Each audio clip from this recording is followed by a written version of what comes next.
ஓம் சாந்தி 30/11/2024 காலைங்கிறது ஓம் சாந்தி பாப்தாதா மதுபன் சிவத்தந்தை பிரம்மா தந்தையரோட லாபத்திற்கு நமக்காக ஆசிரியர் பாடலுக்கு வந்திருக்கிறாரு. நம்ம எல்லாம் இறை மாணவர்கள் ஆத்ம அபிமானிகள்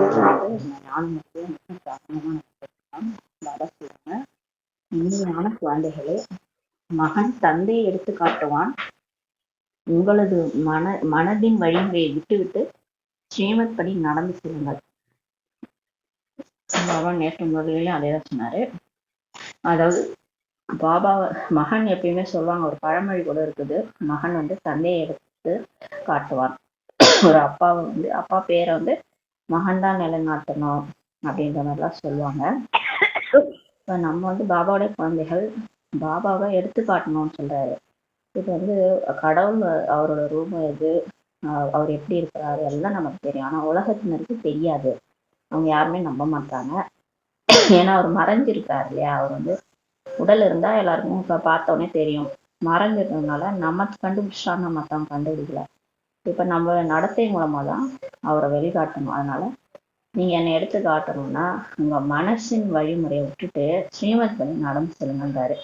இவ்வளோ நாள் நீங்க மனசு போன போக்கில் வாழ்ந்துட்டீங்க, அதெல்லாம் விட்டுட்டு பாபா சொல்ல ஸ்ரீமத் பண்ணி நடந்து செல்லுங்கன்றாரு.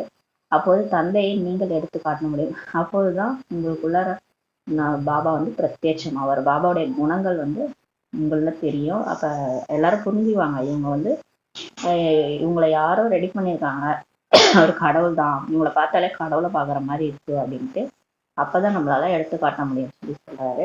அந்த அவகுணங்கள் எல்லாம் நீங்கி தெய்வீக குணங்கள் நம்ம முகத்திலையும் நம்ம நடத்தையும் தெரியும் போது கடவுளே தென்படுவார், எல்லாருக்கும் நம்ம மூலமா தென்படுவாரு. ஆனா கடவுளே அவருடைய சாயல் தென்படும். இப்போ ஒரு குழந்தைய பார்த்தா அவங்க அப்பா மாதிரி இருக்கிறாருன்னு சொல்லுவோம் இல்லையா, அப்பா மாதிரி இருக்குது இந்த குழந்தை, அந்த சாயல் தெரியுதுன்னு சொல்லுவாங்க. அந்த மாதிரி கடவுளுடைய சாயல் நம்ம முகத்துல தெரியும்.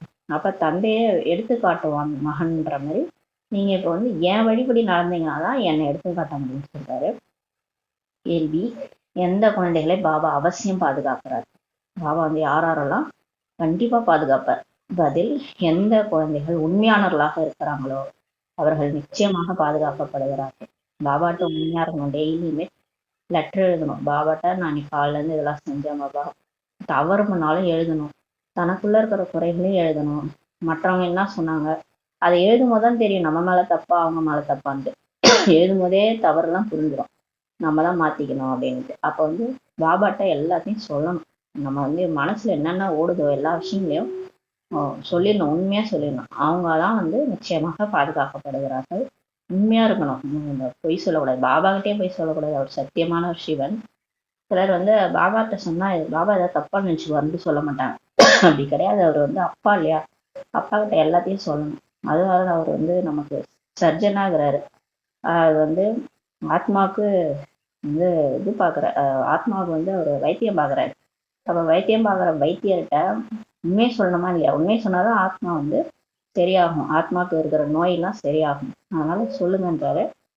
பாதுகாக்கப்படுவதில்லை என்றால் உள்ளுக்குள் நிச்சயமாக ஏதேனும் பொய் இருக்கும். இப்ப நம்ம மாயாட்ட மாட்டிக்கணும், ஏதாவது பிரச்சனை அது இதுன்னு மாட்டிக்கணும்னா நம்ம கிட்ட ஏதோ பொய் இருக்குன்னு அர்த்தம். நிச்சயமா ஏதோ பொய் சொல்றோம், அதனாலதான் பாபா நம்மளை காப்பாத்தலன்னு அர்த்தம்னு சொல்றாரு. படிப்பை தவற விடுதல், சந்தேகத்தில் வருதல் என்றால் உள்ளுக்குள் நிச்சயமாக ஏதேனும் பொய் இருக்கும். பாபா சொல்றாரு, படிக்கிறதே இல்லை, அதாவது முரளி ஒரு நாள் 2 நாள் கூட தவற விடக்கூடாது. தவற விடுறது, அப்புறம் சந்தேகம், முரளியில இருக்கிற பாயிண்ட்ஸ் மேல சந்தேகத்துல வர்றது, அந்த மாதிரி இருக்கிறவங்க கிட்ட கண்டிப்பா உள்ளுக்குள்ள நிச்சயமா எதை பொய் இருக்கும்ன்றாரு. அவர்களுக்கு மாயா அடித்து வீழ்த்திவிடும். அந்த மாதிரி யார் இருக்கிறாங்களோ அவங்க மனசுலயும் புத்தியிலையும் எண்ணங்கள் ஓடும். அது என்ன மாதிரி எண்ணங்கள்னா வீண் எண்ணங்கள், தேவையில்லாத எண்ணங்கள் ஓடி அவங்களே வீழ்த்திரும். அது மாயா தான். மாயா அவங்களே அடிச்சு வீழ்த்திரும்ன்றாரு. அதாவது இப்ப முரளி கேட்டு பாபா இறைவனோட வழியில் நடக்கும்போது அவர் கரை சேர்த்துருவார். நம்ம பயப்பட தேவையில்ல. கடைக்கோட்டையா இருந்து நம்ம வாழ்க்கைய சரி பண்ணி கூட்டு விடுவாரு. அவரு மேலே சந்தேகம், அவர் முரளி மேலே சந்தேகம் அப்படின்னா என்ன ஆகும்? அந்த மாயா சந்தேக புத்தியை கொண்டு என்ன பண்றது, யானை தன் தலைமையிலே மனவாரி கூட்டுன்ற மாதிரி ஆத்மாக்கள் குழந்தைகள் அவங்களே இந்த மாயாட்ட மாட்டிக்கிறாங்கன்றாரு. கேள்வி: எந்த குழந்தைகளுக்கு மாயா காந்தமாக இருக்கிறது? இப்போ எந்த மாதிரி குழந்தைகளுக்கு இந்த மாயா வந்து மேக்னெட் மாதிரி இழுக்குது, அவங்கள பிடிச்சி இழுக்குது மாயா. அவங்க அந்த மாதிரி அந்த அளவுக்கு அவங்க வந்து ரொம்ப கவரப்பட்டிருக்கிறாங்க, அது அது பக்கம் கவரப்படுறாங்க, அதனால இருக்குது. பதில் வந்து யார் மாயாவின் அழகினால் கவரப்படுகிறார்களோ, அது மாதிரி வீக்கா இருப்பாங்க, அவங்க வீக்கா இருக்கிறதுனால தான் மாயா வந்து அவங்களை வந்து கவருது. சக்தி இல்லை, ஆத்மால சக்தி இல்லைன்னா என்ன ஆயிடும்னா மாயாவுடைய அழகுல மயங்கிரும். அவர்களுக்கு மாயா காந்தமாக இருக்குதான். யாரெல்லாம் அதோட அழகுல மயங்குறாங்களோ அவங்களுக்கு மாயா காந்தமாக இருக்குதான். ஸ்ரீமத் படி நடக்கும் குழந்தைகள் கவர்ச்சிக்கப்பட மாட்டார்கள். யாரெல்லாம் ஸ்ரீமத் படி நடக்கிறாங்களோ, கரெக்டா பாபா என்ன சொல்லியிருக்காரோ வழிமுறை, அதன்படி ஒண்ணு விடாம ஃபாலோ பண்றாங்களோ, அவங்க வந்து மாயா பார்த்து கவர்ச்சி அடைய மாட்டாங்கன்னு சொல்லி சொல்றாரு. இதுக்கு ஒரு உதாரணம் வந்து விஸ்வாமித்திரர் வந்து அந்த மேனகையை போய் டான்ஸ்லாம் ஆடிச்சுன்னு சொல்லுவாங்க. மேனகா வந்து டான்ஸ் ஆடி மயக்கிச்சுருவாங்க.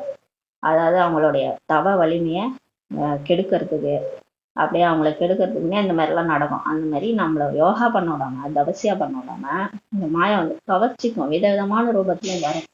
அது வந்து நம்ம ஸ்ரீமத் படி ஒழுங்கா இப்போ அமிர்த வேலை செய்ய சொல்றாரு, அது பண்ணிட்டு அப்புறம் முரளி படிச்சுட்டு அதுக்கப்புறம் ஒரு மணி நேரத்துக்கு டிராஃபிக் கண்ட்ரோல் பண்ணிட்டு இருந்தோம்னா புத்தியில மாயா வராது. நம்ம பண்ணல, ஸ்ரீமத் படி நடக்கலைன்னா ஆட்டோமேட்டிக்கா நம்மளை வீழ்த்திரும் மாயா, கவர்ச்சி செய்யும். அதாவது அந்தந்த விஷயத்துல நம்மளை கொண்டு போயிட்டு மறக்க வச்சிரும் நம்மள. நம்ம வந்து மாயான்னு தெரியாமலே அது பக்கம் போயிட்டு இருக்கோம். பாபா நம்மள சக்தி ஏத்துறாரு. நம்ம அவரு கூட இருக்கும்போது சக்தி கிடைக்குது, முரளி படிக்கும் போது சக்தி கிடைக்குது. இதே மாயா கிட்ட போனீங்கன்னா சக்தி எல்லாம் குறைஞ்சிருந்தாரு. இப்படிதான் நம்மளை குறைச்சி விட்டுருச்சுன்றாரு. ஓம் சாந்தி. ஆன்மீக தந்தை வந்து ஆன்மீக குழந்தைகளுக்கு புரிய வைக்கிறார். இதையே குழந்தைகள் நிச்சயம் செய்துள்ளனர். ஆன்மீக தந்தை ஆன்மீக குழந்தைகளுக்கு நமக்கு கற்பிக்கிறார், குழந்தைகளாகிய நமக்கு கற்பிக்கிறார். இப்ப நம்ம நிச்சயம் பண்ணிட்டோம் இல்லையா, இது நமக்கு நல்லாவே புரியுது. கடவுள் தான் வந்திருக்கிறார், ஒரு ஆன்மீக தந்தை ஆத்மாக்களுக்கு கற்பிக்கிறார், நமக்கு வந்து கத்துக் கொடுக்குறாருன்ட்டு நம்ம நிச்சயம் பண்ணிட்டோம். அதற்காக தான் பாடல் கூட இருக்குது. ஆத்மாவும் பரமாத்மாவும் வெகு காலமாக பிரிந்திருந்தாங்கன்னு ஒரு பாடல் இருக்குதான். பாடலே இருக்குதான் அந்த மாதிரி. வெகு காலம்னா நம்ம பாபா சொல்றது 5000 வருஷமா பிரிஞ்சிருக்கிறோம். மூலவதனத்துல தனியாக இருப்பதில்லை. ஆனா நம்ம பரந்தாமத்துல ஒன்னாதான் இருப்போம். பாபா இருப்பாரு, அவர் பக்கத்திலே இருப்போம். ஆனா அங்கிருந்து இங்கிருந்து நடிக்க வரும்போது பிரிஞ்சிடும். அங்கோ அனைவரும் சேர்ந்தே இருக்கின்றனர். தனியாக இருக்கின்றனர் என்றால் நிச்சயமாக ஆத்மாக்கள் அங்கிருந்து பிரிந்து விட்டனர். இப்ப ஆத்மா தனியா வந்துருச்சுன்னா கண்டிப்பா அது பரந்தாமத்துல இருந்து கீழே வந்துருச்சு, அதனாலதான் பிரிஞ்சிருச்சு பாபா வந்தாரு. இங்கே வந்து அவரவர் பாகங்களை நடிக்கின்றனர். எல்லாருமே இங்க வந்து அவங்கவுங்க பார்ட்டை நடிக்கிறாங்க, அவ்வளவுதான். எல்லாரும் அவங்கவுங்க ரோல் நடிச்சிட்டு இருக்காங்க. சதோ பிரதானத்துல இருந்து இறங்கி இறங்கி தமோ பிரதானமாக ஆகின்றனர் சொல்றாரு. நடிக்க வரும்போது தூய்மையா இருக்குது ஆத்மா. அப்புறம் அப்படியே கொஞ்சம் கொஞ்சமா அதோட பேட்டரி லோ ஆகி மறுபிறவி எடுத்துட்டு அப்படியே கழுத தெரிஞ்சு கட்டர் மாதிரி எவ்வளவு சூப்பரா அந்த ஆத்மா எப்படி ஆயிடுச்சு, தமோ பிரதானமா ஆயிடுச்சுன்றார். அழைக்கின்றனர் பாபாவை பதித பாவனா நீங்களை தூய்மையாக்குங்கள். பாபாவும் சொல்கிறார், நான் ஒவ்வொரு 5000 ஆண்டுகளுக்கு பிறகு வருகிறேன்னு சொல்லி பாபா சொல்றார். பாபாவும் சொல்றாரு, நான் ஒவ்வொரு 5000 வருஷத்துக்கு பிறகும் வரேன் அப்படின்னு சொல்லி சொல்றாரு. இது பகவானுடைய மகா வாக்கியம். இந்த சிருஷ்டியின் சக்கரமே 5000 ஆண்டுகளினுடையதுதான் சொல்லி பாபா சொல்றாரு. இதற்கு முன் நீங்கள் இதை அறியாதிருந்தீர்கள். பாபா சொல்றாரு, இந்த சக்கரத்தினுடைய ஆண்டு காலமே வந்து பாத்தீங்கன்னா 5000 தான். இது வந்து உங்களுக்கு கூட முன்னாடி தெரியாதுன்றார். சிவபாபா வந்து புரிய வைக்கிறார் என்றால் நிச்சயமாக யாருடைய சருத்தின் மூலமாக தான் புரிய வைப்பார். மேலிருந்து அசிறுவி வாக்கும் ஒன்றும் வருவதில்லை. கடவுள் வந்து இவர் புரிய வைக்கிறாருன்னா யாருடைய உடம்புலயாவது வந்து வாய் மூலமா தான் புரிய வைப்பாரு. மேல இருந்தே அசிறுவி குரல் எல்லாம் கிடைக்காதுன்றார். சிலர் அது மாதிரி புரிஞ்சுக்கிறாங்க, கடைசியா கடவுள் வருவார் மேல இருந்தே பேசுவாரு அப்படின்னா நினைச்சுக்கிறாங்க. மேல இருந்தே எப்படிங்க பேசுவாரு? இங்க வந்து ஆகாய தத்துவத்துல வந்து வாய் மூலமா தான் பேச முடியும். வாய் தான் இன்ஸ்ட்ருமெண்ட்டே பேசுறது. மேல இருந்து எப்படி வாயே இல்லாம பேசுவாங்க? அது மாதிரி எல்லாம் நடக்காதுன்றாரு. கீழே வந்து பிரம்மா வாய் மூலமா தான் பேசணும். அதே கடவுள் கூட எப்படி பிரத்யட்சமாவார்னா குழந்தைகளுடைய முகத்தின் மூலமா பிரத்யட்சமாவார். அவர் ஒன்றும் வந்து பேசலாம் மாட்டாரு. கடைசி நேரத்துல ஒரு குரல் கேட்கும், கடவுள் வந்துட்டாருன்னு எல்லாருக்கும் தெரியும், அப்படிலாம் கிடையாது. நம்ம முகத்தின் மூலமா தான் பிரத்யட்சமே ஆவார். அவர் தெரிவாரு. அதுதான் வந்து கடைசி. அவர் எப்ப தெரியறாரோ அப்ப வந்து விநாசம் வந்துடும். அதாவது நம்மள மாற்றம் தெரிஞ்சு நம்ம மாறினாதான் உலகமே மாறும், விநாசமே வரும். அதான் பாபா சொல்றாரு, உங்கள நான் தெரியணும், நீங்க ரெடி ஆகணும். அதனாலதான் டெய்லி முரளியில எவ்வளவு தூரம் நமக்கு சொல்லி சொல்லி புரிய வச்சிருக்காரு. சக்தி அல்லது தூண்டுதலில் எந்த ஒரு விஷயமும் நடப்பதில்லை. எந்த ஒரு தூண்டுதல்னாலயோ இல்லை சக்தி கொடுக்கறதுனாலயோ இல்லை அப்படியே மேல இருந்து பேசுறதுனாலயோ ஒன்றும் நடக்காதுன்றாரு. என்ன நம்ம வந்து சொல்லி கூட திருந்தல, மேல இருந்து சொன்னா மட்டும் திருந்த போறாங்க? நான் தூண்டுதல் கொடுத்தா தெரிஞ்சிருவாங்க. யார் சொல்றாங்கன்னே தெரியாம எப்படி மாறுவாங்க? ஏதாவது ஒண்ணு இப்ப மேல கூட ஏதோ நமக்குள்ளார உடம்புக்குள்ள இறங்குற மாதிரி இருக்குன்னா நம்ம மாறிடுவோமா என்ன? அதெல்லாம் மாற மாட்டோம். நம்ம 2500 வருஷமா மாறாத நம்ம எப்படி மாறுவோம்? அசிரீரி குரல் எல்லாம் மாற மாட்டோம். ஒரு நாள் கேட்டுட்டு ஏதோ சொல்றாங்க அப்படின்னு சொல்லிட்டு மறுநாள் எப்பயும் போல இருக்க ஆரம்பிச்சிருவோம். ஆத்மாவாகிய நீங்கள் சரீரத்தில் வந்து உரையாடல் செய்கிறீர்கள். பாபா சொல்றாரு, நீங்க மேல புள்ளியா தான் இருந்தீங்க, கீழே வந்து இந்த உடம்புல வந்துதான் பேசிட்டு இருக்கீங்க. அது போல பாபாவும் சொல்றார், நானும் சரீரத்தின் மூலம் கட்டளை தருகிறேன். நானும் அதே மாதிரிதான் இந்த பிரம்மா உடல்ல லோன் எடுத்து வரேன். நீங்க பர்மனண்டா உடல் வாங்கி வச்சுக்கீங்க, நான் வந்து லோனா ஒரு உடல் எடுத்து வரேன். அந்த நெற்றிபுரத்திலே நானும் கொஞ்ச நாளைக்கு 100 வருஷம் இருந்துட்டு, 100 வருஷம் கூட இல்ல, அவருடைய ஆயுள் வரைக்கும் தான் இருக்கிறாரு. இருந்துட்டு சாக்காரத்துல கட்டளை நமக்கு கொடுக்குறாரு, ஸ்ரீமத் வந்து கொடுக்குறாரு. அதாவது இப்படி இப்படிலாம் நடங்க, இப்படி நடந்தாதான் மாயாட்ட தப்பிக்க முடியும். எதுக்கு அந்த ஸ்ரீமத்து கொடுக்குறாரு? மாயாட்ட இருந்து தப்பிக்கிறதுக்காக தான் அந்த ஸ்ரீமத்லாம். இப்ப சில உடலுக்கான ஸ்ரீமத்து கொடுக்குறாரு, இப்படிதான் இருக்கணும், இப்படிதான் இருக்கணும், இதெல்லாம் சாப்பிடணும்னா கொடுக்குறாருன்னா அப்பதான் மாயாட்ட இருந்து தப்பிக்க முடியும். இல்லைன்னா உங்களுக்கு அந்த விகாரம் வந்துடும். முதல் விகாரத்துல இருந்து தப்பிக்கவே முடியாது. முதல் விகாரம்லாம் மோசமானது. அதுக்கெல்லாம் நீங்க சாப்பாடுலாம் ரொம்ப பத்தியா இருந்தாதான் முதல் விகாரத்தை ஜெயிக்க முடியும். அதனாலதான் அதெல்லாம் ஃபாலோ பண்ண வேண்டியதா இருக்குது. பாபா சொல்றது எதுவுமே தவறு கிடையாது. அவர் கடவுள் போய் எங்கேயாவது தேவையில்லாத விஷயத்த சொல்வாரா? கரெக்டா தான் அவர் சொல்லியிருக்கிறாரு. அவர் வந்து சரீரத்தின் மூலமா பிரம்மா மூலமா தான் நமக்கு கட்டளை கொடுக்குறாரு. பிறகு அதன்படி யார் எந்த அளவுக்கு நடக்கிறாங்களோ அதன் மூலம் தங்களுக்கு தான் நன்மை செய்து கொள்கிறார்கள். அவர் சொல்றது சொல்லிட்டாரு, மற்றபடி நீங்க வந்து ஃபாலோ பண்றதும் ஃபாலோ பண்ணாததும் உங்க இஷ்டம். யாரு ஃபுல்லா ஃபாலோ பண்றாங்களோ அவங்க ராஜா ராணியாக முயற்சி செய்வாங்க, நல்ல பதவி அடைய முயற்சி செய்வாங்க. மற்றபடி யாரெல்லாம் சரியா ஃபாலோ பண்ணலையோ அந்தந்த பதவி கிடைக்கும். அத அவங்க எந்த அளவுக்கு அவங்க நடக்கிறாங்களோ அந்த அளவுக்கு நன்மை செய்துக்கிறாங்கன்றாரு. முதல்ல வந்தோடனே எல்லாராலையும் மாற முடியாது, கொஞ்சம் கொஞ்சமா கூட மாறலாம். பாபா எதுவும் சொல்ல மாட்டாரு. வந்த உடனே எல்லாம் பர்ஃபெக்டா டக்குன்னா மாற முடியாது. அதனால நாட்கள் எடுக்குது. அவரே சொல்லியிருக்காரு, டைம் இழுக்குது, குழந்தைகள் மாற டைம் எடுக்குதுன்றாரு. ஸ்ரீமத் படி நடக்கிறார்களோ நடக்கவில்லையோ, ஆசிரியர் சொல்வதை கேட்கிறார்களோ கேட்கவில்லையோ, அவர்கள் தங்களுக்கு தாங்களே நன்மையோ தீமையோ செய்து கொள்கிறார்கள் சொல்றார். அவர் சொல்றதை நம்ம கேட்கிறோமோ கேட்கலையோ, ஸ்ரீமத் படி நடக்கிறோமோ நடக்கலையோ, அவங்க ஆத்மாக்கள் என்ன பண்ணிக்கிறாங்கன்னா அவங்களுக்கு அவங்களே நன்மை. அவர் சொல்றதை கேட்டா நன்மை, அவர் சொல்றதை கேட்கலன்னா தீமை செஞ்சுக்கிறோன்றாரு. படிக்கவில்லை என்றால் நிச்சயமாக ஃபெயில் ஆக்கி விடுவார்கள். பாபா சொல்றாரு, முரளி மட்டும் படிக்கலன்னா கண்டிப்பா ஃபெயில் தான்றார், வாழ்க்கையில ஃபெயில் ஆயிடுவாங்கன்றாரு. இதையும் புரிய வைத்துக் கொண்டே இருக்கிறார். பாபா சொல்லினே தான் இருக்கிறார். சிவபாபாவிடம் கற்றுக்கொண்டு பிறகு மற்றவர்களுக்கும் கற்றுத்தர வேண்டும். இதை நீங்களும் படிச்சுட்டு மற்றவனுக்கும் சொல்லிக் கொடுங்க. ஏன்னா சிலருக்கு புரியாது, சிலருக்கு படிக்க தெரியாது, சிலருக்கு வந்து பாபா என்ன சொல்ல வர்றாருன்னே புரியாது, வேற வேற மாதிரிலாம் புரிஞ்சுக்குவாங்க. அதனால நீங்க மற்றவங்களுக்கும் சொல்லி விடுங்கன்றாரு. தந்தை மகனை வெளிப்படுத்துவார். உலகிய தந்தையின் விஷயம் கிடையாது, அந்த உடலுக்கான அப்பாவுடைய விஷயம் கிடையாது. இவர் வந்து ஆத்மாவனுடைய அப்பா, ஆன்மீக தந்தை. இதையும் நீங்க புரிஞ்சு கொண்டிருக்கிறீங்க. எந்த அளவுக்கு நம்ம ஸ்ரீமத் படி நடக்கிறோமோ அந்த அளவுக்கு நாம் ஆஸ்தியை அடைவோம்னு சொல்றாரு. இப்ப நம்ம ஸ்ரீமத் படி நடந்தாதான் நம்ம வந்து ஆஸ்தியை அடைய முடியுங்கிறாரு. அப்பதான் நம்ம வந்து முழுசா நம்ம வந்து ஆஸ்தியை எடுக்க முடியும். சொர்க்கத்தின் ஆஸ்தியை நேற்று சொன்னார்ல, நீங்க எல்லாம் ஃபுல்லா ஃபாலோ பண்ணீங்கன்னா 9 லட்சம் பேர் ஃபர்ஸ்டே வந்துடுங்க. 25% கம்மியான உலகம் திரேதாயுகம் இன்னைக்கு சொல்லுகிறாரு. அது வந்து நீங்க ஃபர்ஸ்ட் பாக்குறது தான் ஃபுல் சொர்க்கம். அப்படியே ஃபர்ஸ்ட் கிளாஸ், அந்த ஃபர்ஸ்ட் ஸ்டாண்டுன்னு சொல்லுவாங்கல்ல, ஃபர்ஸ்ட் ஸ்டாண்ட் செகண்ட் ஹேண்ட், அந்த மாதிரி ஃபர்ஸ்ட் பாக்குற உலகம் தான் எல்லாமே நிரம்பி இருக்கும். அப்ப வந்து கொஞ்சம் பழசாயிடும், போக கொஞ்சம் பழசாயிடும்ன்றாரு. அப்ப நீங்க எந்த அளவுக்கு பாபா சொல்ற பேச்சு கேக்குறீங்களோ ஃபர்ஸ்ட்லேயே போயிடுவீங்க, ஃபுல் ஆஸ்தி அடைவீங்கன்றாரு. முழுமையாக நடப்பவர்கள் உயர்ந்த பதவியை பெறுவார்கள்ன்றாரு. பாபா சொல்ற ஸ்ரீமத் படியை முழுசா நடப்பாங்க, எல்லாமே செய்வாங்க.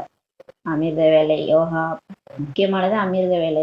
அதுக்கப்புறம் முரளி படிக்கிறது, நாள் முழுவதும் முரளி சிந்தனை பண்றது, ஒரு மணி நேரத்துக்கு ஒரு தடவை பாபா நினைக்கிறது, சாப்பாட்டு கொடுக்கறதுல கரெக்டா இருக்கிறது. இது எல்லாமே இப்படி பாபாவுக்கு போக வச்சுட்டு சாப்பிட்றது, பாபா நினைவிலே சமைக்கிறது, எங்க போனாலும் வந்தாலும் பரிஸ்தாவா இருந்து பாபா நினைவிலே இருக்கிறது. யாருக்கும் துக்கம் கொடுக்கக்கூடாது. வார்த்தை, எண்ணம், வார்த்தை, செயல், மூன்றிலுமே என்ன சொல்றோமோ அதெல்லாம் செய்யணும். சொல்றது ஒண்ணு, வாயில ஒண்ணு, செய்யறது ஒண்ணு, இப்படிலாம் இருக்கக்கூடாது. இதெல்லாம் பிரம்மா பாபா ஃபாலோ பண்ணது. எல்லாமே அவர் கரெக்டா இருப்பார். அந்த மாதிரி கரெக்டா நம்ம ஃபாலோ பண்றோம் ஸ்ரீமத் படி. ஸ்ரீமத்னா வெறும்னே இந்த சாப்பாடு மாத்திக்கிறது, பிரம்மச்சரியம் ஃபாலோ பண்றதுன்னு சிலர் நினைச்சுக்கிறாங்க. அது மட்டும் கிடையாது. பாபா வந்து அமிர்த வேலையில இருந்து, முரளில இருந்து, ஒரு மணி நேரத்துக்கு ஒரு டிராஃபிக் கண்ட்ரோல் பண்றதுல இருந்து, பாபாவை நினைக்கிறது, போனாலும் வந்தாலும் பாபாவை நினைக்கிறது, எல்லாருக்காகவும் சுபபாவனை வைக்கிறது, எல்லாருக்கும் சுகம் கொடுக்கறது, எல்லாமே ஸ்ரீமத்து தான். எதை மீறினாலும் நம்ம மீறிட்டோம், நம்ம தவறு பண்றோம். ஒரு ஆளுக்கு நம்ம எண்ணத்தினால கூட துக்கம் கொடுத்தோம்னா ஸ்ரீமத்தை மீறிட்டோம் தான் அர்த்தம். எண்ணத்தினால கூட ஒருத்தவங்க நல்லா இருப்பாங்களா? என்ன இப்படி பண்ணிட்டாங்கன்னு நினைச்சோம்னா அதுவே ஸ்ரீமத்து மீறிட்டோம் தான் அர்த்தம். அதனால எல்லாத்தையும் செக் பண்ணுங்கன்றாரு. எண்ணம் சொல் செயலால துக்கமே கொடுக்க கூடாதுன்றாரு. அவ்வாறு நடக்காதவர்கள் உயர்ந்த பதவியை பெற மாட்டார்கள்ன்றாரு. ஸ்ரீமத் படி நடக்காதவங்க உயர்ந்த பதவி அடைய முடியாதுன்றாரு. பாபாவும் சொல்கிறார், என்னை நினைவு செய்வீர்களானால் உங்கள் பாவங்களை நீங்கிடும்ன்றாரு. என்னை நினைச்சா மட்டும் போதும், பாவம் நீங்கிறோம். ராவண ராஜ்யத்தில் உங்களிடம் பாவங்களும் அதிகம் சேர்ந்துடணும். நீங்க என்னை மறந்து மாயாவோட ராஜ்யத்துல 5 விகாரத்துக்கு வசப்பட்டு, காமம், கோபம், பற்று, ஆசை, அகங்காரத்துக்கு வசப்பட்டு நிறைய பாவம் அதிகமா தலைமையில சேர்த்து வச்சுக்கிறீங்கிறாரு. அது முக்கியமா விகாரத்தில் போகிறதுனால தான் பாவாத்மாவா ஆகிறாங்கன்றாரு. புண்ணியாத்மா மற்றும் பாவாத்மா என்று நிச்சயமாக இருக்கிறாங்கன்றாரு. புண்ணியாத்மாவுக்கு முன் பாவாத்மாக்கள் போய் தலை வணங்குங்க. யாரெல்லாம் புண்ணியாத்மாக்களோ அவங்களுக்கு முன்னாடி போய் பாவாத்மாக்கள் தலை வணங்குறாங்க. லட்சுமி நாராயணனுடைய சிலைக்கு முன்னாடி போய் வணங்குறாங்க. மனிதர்களுக்கு இது தெரியாது. அதாவது புண்ணியாத்மாக்களாகிய தேவதைகள் தான் பிறகு மறு ஜென்மத்துல வந்து வந்து பாவாத்மா ஆகிறாங்கன்றதே யாருக்கும் தெரியாது. அவங்க என்ன நினைச்சுக்கிறாங்க, இவங்களாம் ஹையஸ்ட், லட்சுமி நாராயணன்லாம் ஹையஸ்டானவங்க. ஆனா அவங்களே மறுபிறவியில வராங்கன்றது கடவுள் சொல்லிதான் நமக்கே தெரியுது, யாருக்கும் தெரியாதுன்னு சொல்றாரு. இவர்கள் சதா புண்ணியாத்மாக இருப்பவர்கள் என்று அவர்களும் நினைக்கின்றனர். அவங்க நினைச்சுக்கிறாங்க கோயிலுக்கு போயிட்டு ராமர் சீதையெல்லாம் எப்பயுமே ஹையஸ்ட் புண்ணியாத்மாவா இருப்பாங்க. பாத்தீங்கன்னா ராமர் சீதையெல்லாம் ஃபெயிலான ஆத்மாக்கள். பாபா சொல் பேச்சு கேட்காம ஃபெயில் ஆனவங்க தான் ராமர் சீதை ஆகிறாங்க. அவங்களாம் சதா புண்ணியாத்மான்ட்டு நினைச்சுக்கிறாங்கன்றாரு. பாபா புரிய வைக்கிறார். புனர்ஜென்மம் எடுத்து எடுத்தே சதோ பிரதானத்திலிருந்து தமோ பிரதானம் வரை வருகின்றனர். பாபா தான் இப்ப சொல்லி நமக்கு சொல்றாரு. இதெல்லாம் நமக்கு என்ன தெரியும்? நம்மளா அந்த ஞானத்தெல்லாம் சொல்லல, இது கடவுளே வந்து சொல்லிட்டு இருக்கிறாரு. இதெல்லாம் யாருக்குமே பிரம்மா பாபாவுக்கே தெரியாது. இதெல்லாம் பாபா தான் சொல்லி புரிய வைக்கிறாரு. மறுபிறவி எடுத்து எடுத்துதான் சதோ பிரதானத்துல இருந்து தமோ பிரதானம் வரை வராங்க. எப்போது முற்றிலும் பாவாத்மா ஆகிறாங்களோ பிறகு பாபாவை கூப்பிடுறாங்க. யாரு? இல்ல கிருஷ்ணர் ராதையா லட்சுமி நாராயணரா இருந்து அவங்களே தமோ பிரதானமா ஆயிடுறாங்க. ஆயிட்டு பாவாத்மா ஆகும்போது பாபா கூப்பிடுறாங்க, பாபா வாங்க எங்களை காப்பாத்தணும். யார? சிவனை. சிவன் தான் அவங்கள அந்த மாதிரி ஆக்குது. எப்போது புண்ணியாத்மாவாக உள்ளனரோ அப்போது நினைவு செய்வதற்கான அவசியமே இருப்பதில்லை. இப்ப நம்ம புண்ணியாத்மாவா இருக்கோம், பாவமே செய்யறதில்லைன்னா நமக்கு எந்த எந்த ஒரு கஷ்டமும் வராது, நம்ம சுகமாவே இருப்போம். அப்போ யாருமே கடவுளை கூப்பிட மாட்டோம். ஆக இதை குழந்தைகளாகி நீங்கள் புரிய வைக்கணும், சேவையும் செய்யணுன்றாரு. பாபாவே அனைவருக்கும் போய் சொல்ல மாட்டார். இப்ப பிரம்மா பாபா உடல்ல சிவபாபா இருக்காரு. சிவபாபா எப்படி இந்த அசுத்தத்துல அந்த உடம்புல வந்ததே பெரிய விஷயம். இதுல வேற அவர் அங்கங்க அலைஞ்சு அலைஞ்சு பிரம்மா பாபா போய் எல்லாருக்கும் சொல்ல மாட்டாரு. அதே மாதிரி எப்படி எல்லாரும் ஒரே ஆளு உலகம் ஃபுல்லா போய் சொல்ல முடியுமா? அப்ப குழந்தைகள் தான் நிமித்தமா இருக்கணும். சேவை செய்வதற்கான தகுதி உள்ளவர்கள் என்றால் குழந்தைகள் தான் செல்ல வேண்டும் சொல்லி சொல்றாரு. யாரு இப்போ நீங்க பணிவா பேசுறீங்க, நீங்களும் ஸ்ரீமத் படி நடக்கிறீங்க, நீங்க ஃபாலோ பண்ணி அதை மற்றவங்க சொல்லும் போது அது அது அப்படியே அம்பு மாதிரி பாயுன்றாரு. அந்த மாதிரி குழந்தைகள் தகுதி ஆயிக்கணும், தகுதி ஆயிட்டு போய் சொல்லுங்கன்றாரு. மனிதர்கள் நாளுக்கு நாள் அசுரர்களாக ஆகி கொண்டே இருக்கிறாங்க. இப்ப பாருங்க உலகம் மோசமாயிட்டே போகுது. என்ன நடக்குதுன்னே தெரியல, அவ்வளவு வஸ்டா போயிட்டு இருக்கு. அறிமுகம் இல்லாத காரணத்தினால் வீண் வார்த்தை சொல்வதற்கும் தயங்குவதில்லை. புரியாதனால நம்மளே திட்ட வந்துருவாங்க, வீண் வார்த்தையெல்லாம் பேசுவாங்க. அவங்க கீதையின் பகவான் ஸ்ரீகிருஷ்ணர்ன்ட்டு சொல்றாங்க மனிதர்கள். அவரும் தேகதாரி தானே, அவர் தேவதை என்று சொல்லப்படுகிறார் என்று நீங்க புரிய வைக்கிறீங்க. கிருஷ்ணரை தந்தைன்ட்டு யாரோ சொல்லுவாங்களா? சொல்ல மாட்டாங்க. கீதையை சொன்னது சிவ தந்தை தான். அப்பாதான் வந்து கீதையை பாடம் எடுக்கிறாரு. போர்க்களத்துல கிருஷ்ணர் சொன்னதா காமிச்சிட்டாங்க. உண்மையிலே போர்க்களத்துல போய் யாராவது கீதையை சொல்ல முடியுமா? அது எப்பேற்பட்ட உண்மையிலே வாழ்க்கையே ஒரு போர்க்களம். இங்க வந்து கீதையை வந்து நமக்கு சொல்றாரு, கடவுளே வந்து சொல்றாரு, அவர் நம்மளுடைய அப்பா. அனைவருமே தந்தையை நினைவு செய்கிறார்கள் இல்லையா? இப்ப கிருஷ்ணர் தான் கீதையை சொன்னாலும் அந்த கீதையை மற்ற தர்மம் ஏத்துக்கவே மாட்டாங்க. ஏன்னா கிருஷ்ணர் எல்லா தர்மத்தையும் கடவுள் ஏத்துக்கிறது இல்லை. அவர் வந்து லார்டுன்னு தான் சொல்லுவாங்க, லார்டு கிருஷ்ணான்னு சொல்லுவாங்க. என்னைக்குமே காட் ஃபாதர்ன்ட்டு கிருஷ்ணான்னு சொன்னதே கிடையாது. இப்ப அனைவருமே இப்ப தந்தையை தான், காட் ஃபாதரை தான் நினைவு செய்யறாங்க இல்லையா? ஆத்மாக்களின் தந்தையோ வேறு யாருமே கிடையாது. அவர் யாருன்னா நிராகார் தந்தை. நினைவு செய்ய வேண்டும் என்று எல்லாரும் சொல்றாங்க. அவர் வந்து ஆத்மாக்களின் தந்தை வந்து வேற யாருமே கிடையாது, நிராகார் தந்தை தான். அவர் வந்து அவருக்கு உடம்பே கிடையாது. இன்கார்பரேட் காட்பாதன்ட்டு கூட சொல்றாங்க. அதாவது கிறிஸ்துவ தர்மத்துல சொல்றாங்க. அவரை நினைவு செய்ய வேண்டும் என்று சொல்றாங்க. இந்த பிரஜாபிதா பிரம்மாவும் கூட சொல்கிறார், இவர் சாக்கார தந்தை ஆகிறார். இந்த பிரஜாபிதா பிரம்மாவோட அவரை நினைங்கன்னு தான் சொல்றாரு. இவர் வந்து நமக்கு சாக்காரத்துல அப்பாவா இருக்கிறார். இவர் மூலமா தான் நம்ம பிறக்கிறோம், தத்தெடுக்கிறார் இவர் மூலமா. அதனால இவரும் நமக்கு அப்பா. அவர் வந்து நிராகார தந்தை, இவர் சாக்கார தந்தைன்னு சொல்லி புரிய வைக்கிறார். புரிய வைக்கப்படுவதோ அதிகம். அநேகர் முழுமையாக புரிந்து கொள்ளாமல் தலைக்கீழான வழியை பெற்று காட்டில் போய் இருந்து கொள்கின்றனர். பாபா சொல்றாரு, நிறைய பாயிண்ட் பாபா புரிய வைக்கிறாரு. நிறைய பேர் புரிஞ்சுக்காமலே தலைக்கீழான வழியை பெற்றுக்கிட்டு காட்டுல போயிடுறாங்க. அதாவது முள்காடு கலியுகத்துக்கு போயிடுறாங்க. பாபாவோ சொர்க்கத்திற்கு செல்வதற்கான வழியை சொல்றாரு. இருந்தாலும் காட்டுக்கு சென்று முள்ளா மாறுறாங்க. இந்த கலியுகத்துல போய் திரும்ப முள்ளா மாறிடுறாங்கன்றாரு. பாபா மலரா மாத்தி சொர்க்கத்துக்கு கூட்டு வந்திருக்கிறாரு, வழி சொல்றாரு. பாபா புரிய வைக்கிறார், உங்களை காட்டுக்கு அழைத்து செல்வங்க ராவணன் மாயாதான் நம்மள காட்டுக்கு கூட்டு போகுது. கலியுக விஷக்கடல்ல கொண்டு போட்டுருது தொப்புன்ட்டு. அதை போய் நம்பி நம்ம போறோம். இந்த உலகத்துல எந்த தேகதாரியும் நம்ப முடியுமா? யாரை நம்ப முடியும் சொல்லுங்க? யாரையாவது நம்பி போனோம்னா அங்க வந்து மரணம் தான் நிச்சயம். ஏன்னா அந்த அளவுக்கு இப்ப நடக்குது. இப்போ பெண்கள் ஆண்கள் எல்லாமே மோசமானவங்க இருக்காங்க. யாராவது நம்பி போனா கொலைய பண்ணிடுறாங்க. அது மாயா தானே. மாயா வந்து வீட்டுது. எந்த தேகதாரியும் நம்பி பிரயோஜனமே கிடையாது. கடவுளை தான் நம்பணும். அதான் சொல்றாரு, என்ன நம்புங்க, மாயாட்ட போனீங்கன்னா உங்களுக்கு தொப்புன்னு போட்டுரும், காட்டுல கொண்டு போய் விட்டுருந்தாரு. நீங்கள் மாயாவிடம் தோற்று போகிறீர்கள்ன்றாரு. நீங்க மாயாட்ட தோற்று போறீங்க, வழியை மறந்து விடுகிறீர்கள் என்றால் பிறகு அந்த காட்டின் முள்ளாக ஆகி விடுகிறீர்கள்.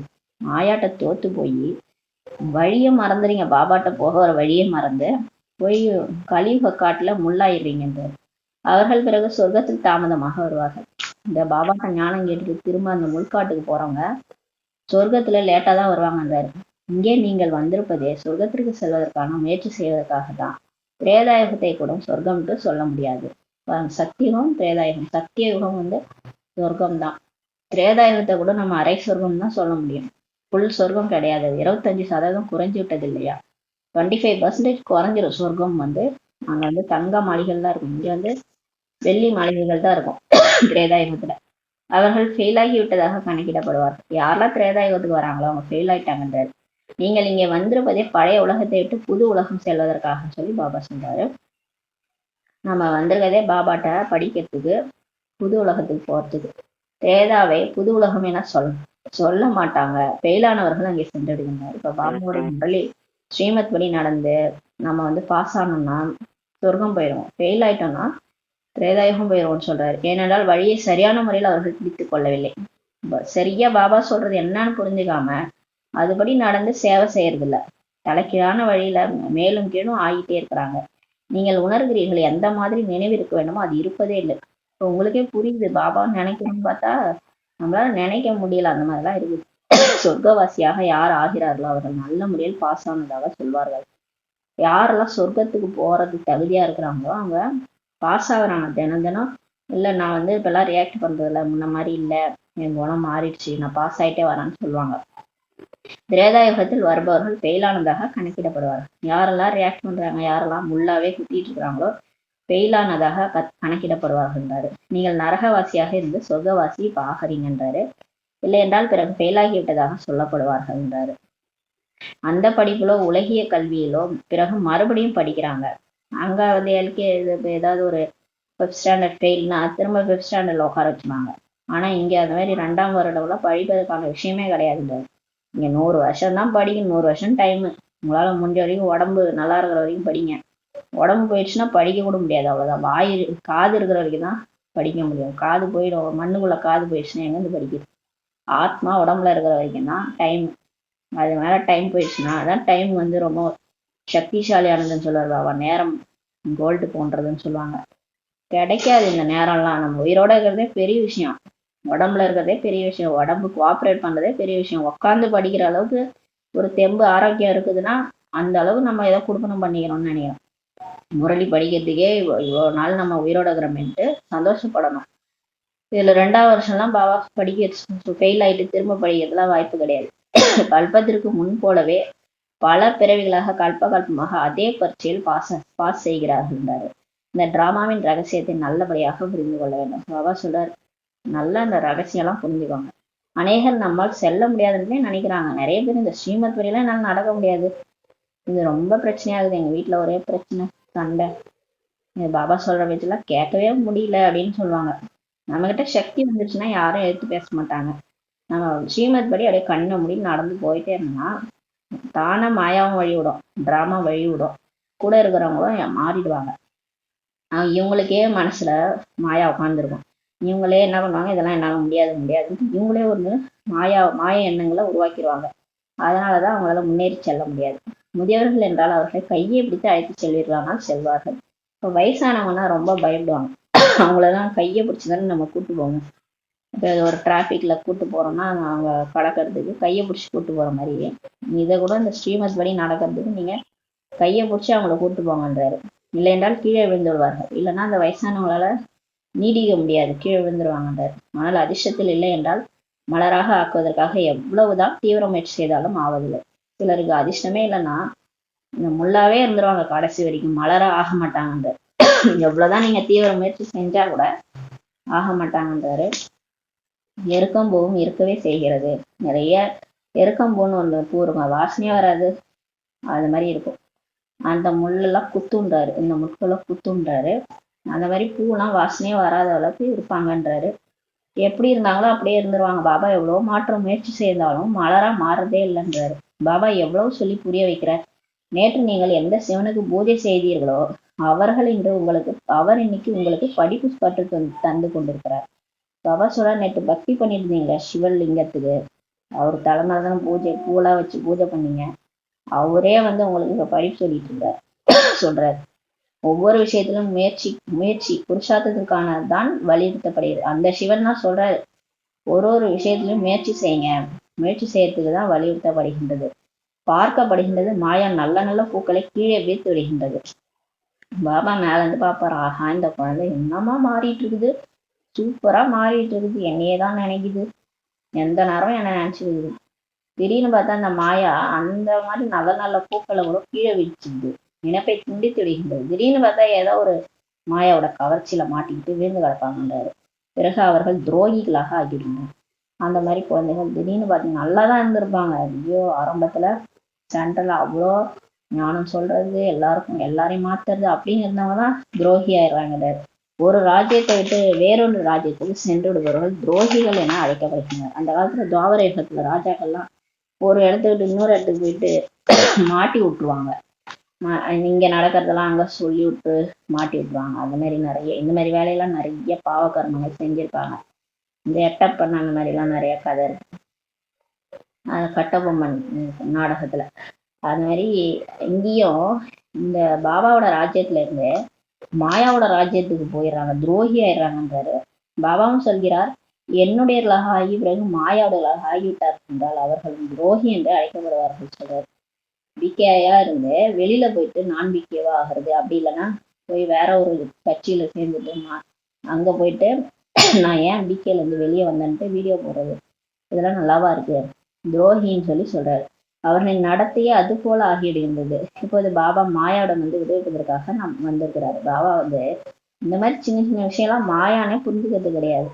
எதையாவது கோச்சிக்கிறது சென்டருக்கே வர்றது கிடையாது, யாரையா ஒருத்தவங்களை பிடிக்காது அதுக்காக சென்டருக்கே போறது கிடையாது.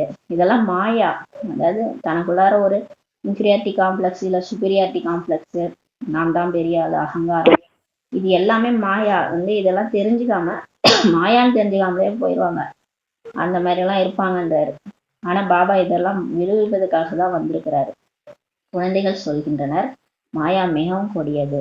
நம்ம சொல்றோம் மாயா மிகவும் கொடியது, தம் பக்கமாக அதிகம் இழுத்து விடுகின்றது சொல்லி பாபா சொல்றாரு. மாயா காந்தம் போன்றது, மேக்னெட் மாதிரி. மேக்னெட் என்ன பண்ணும், எல்லா பொருளையும் அது பக்கம் ஈர்த்துடும்.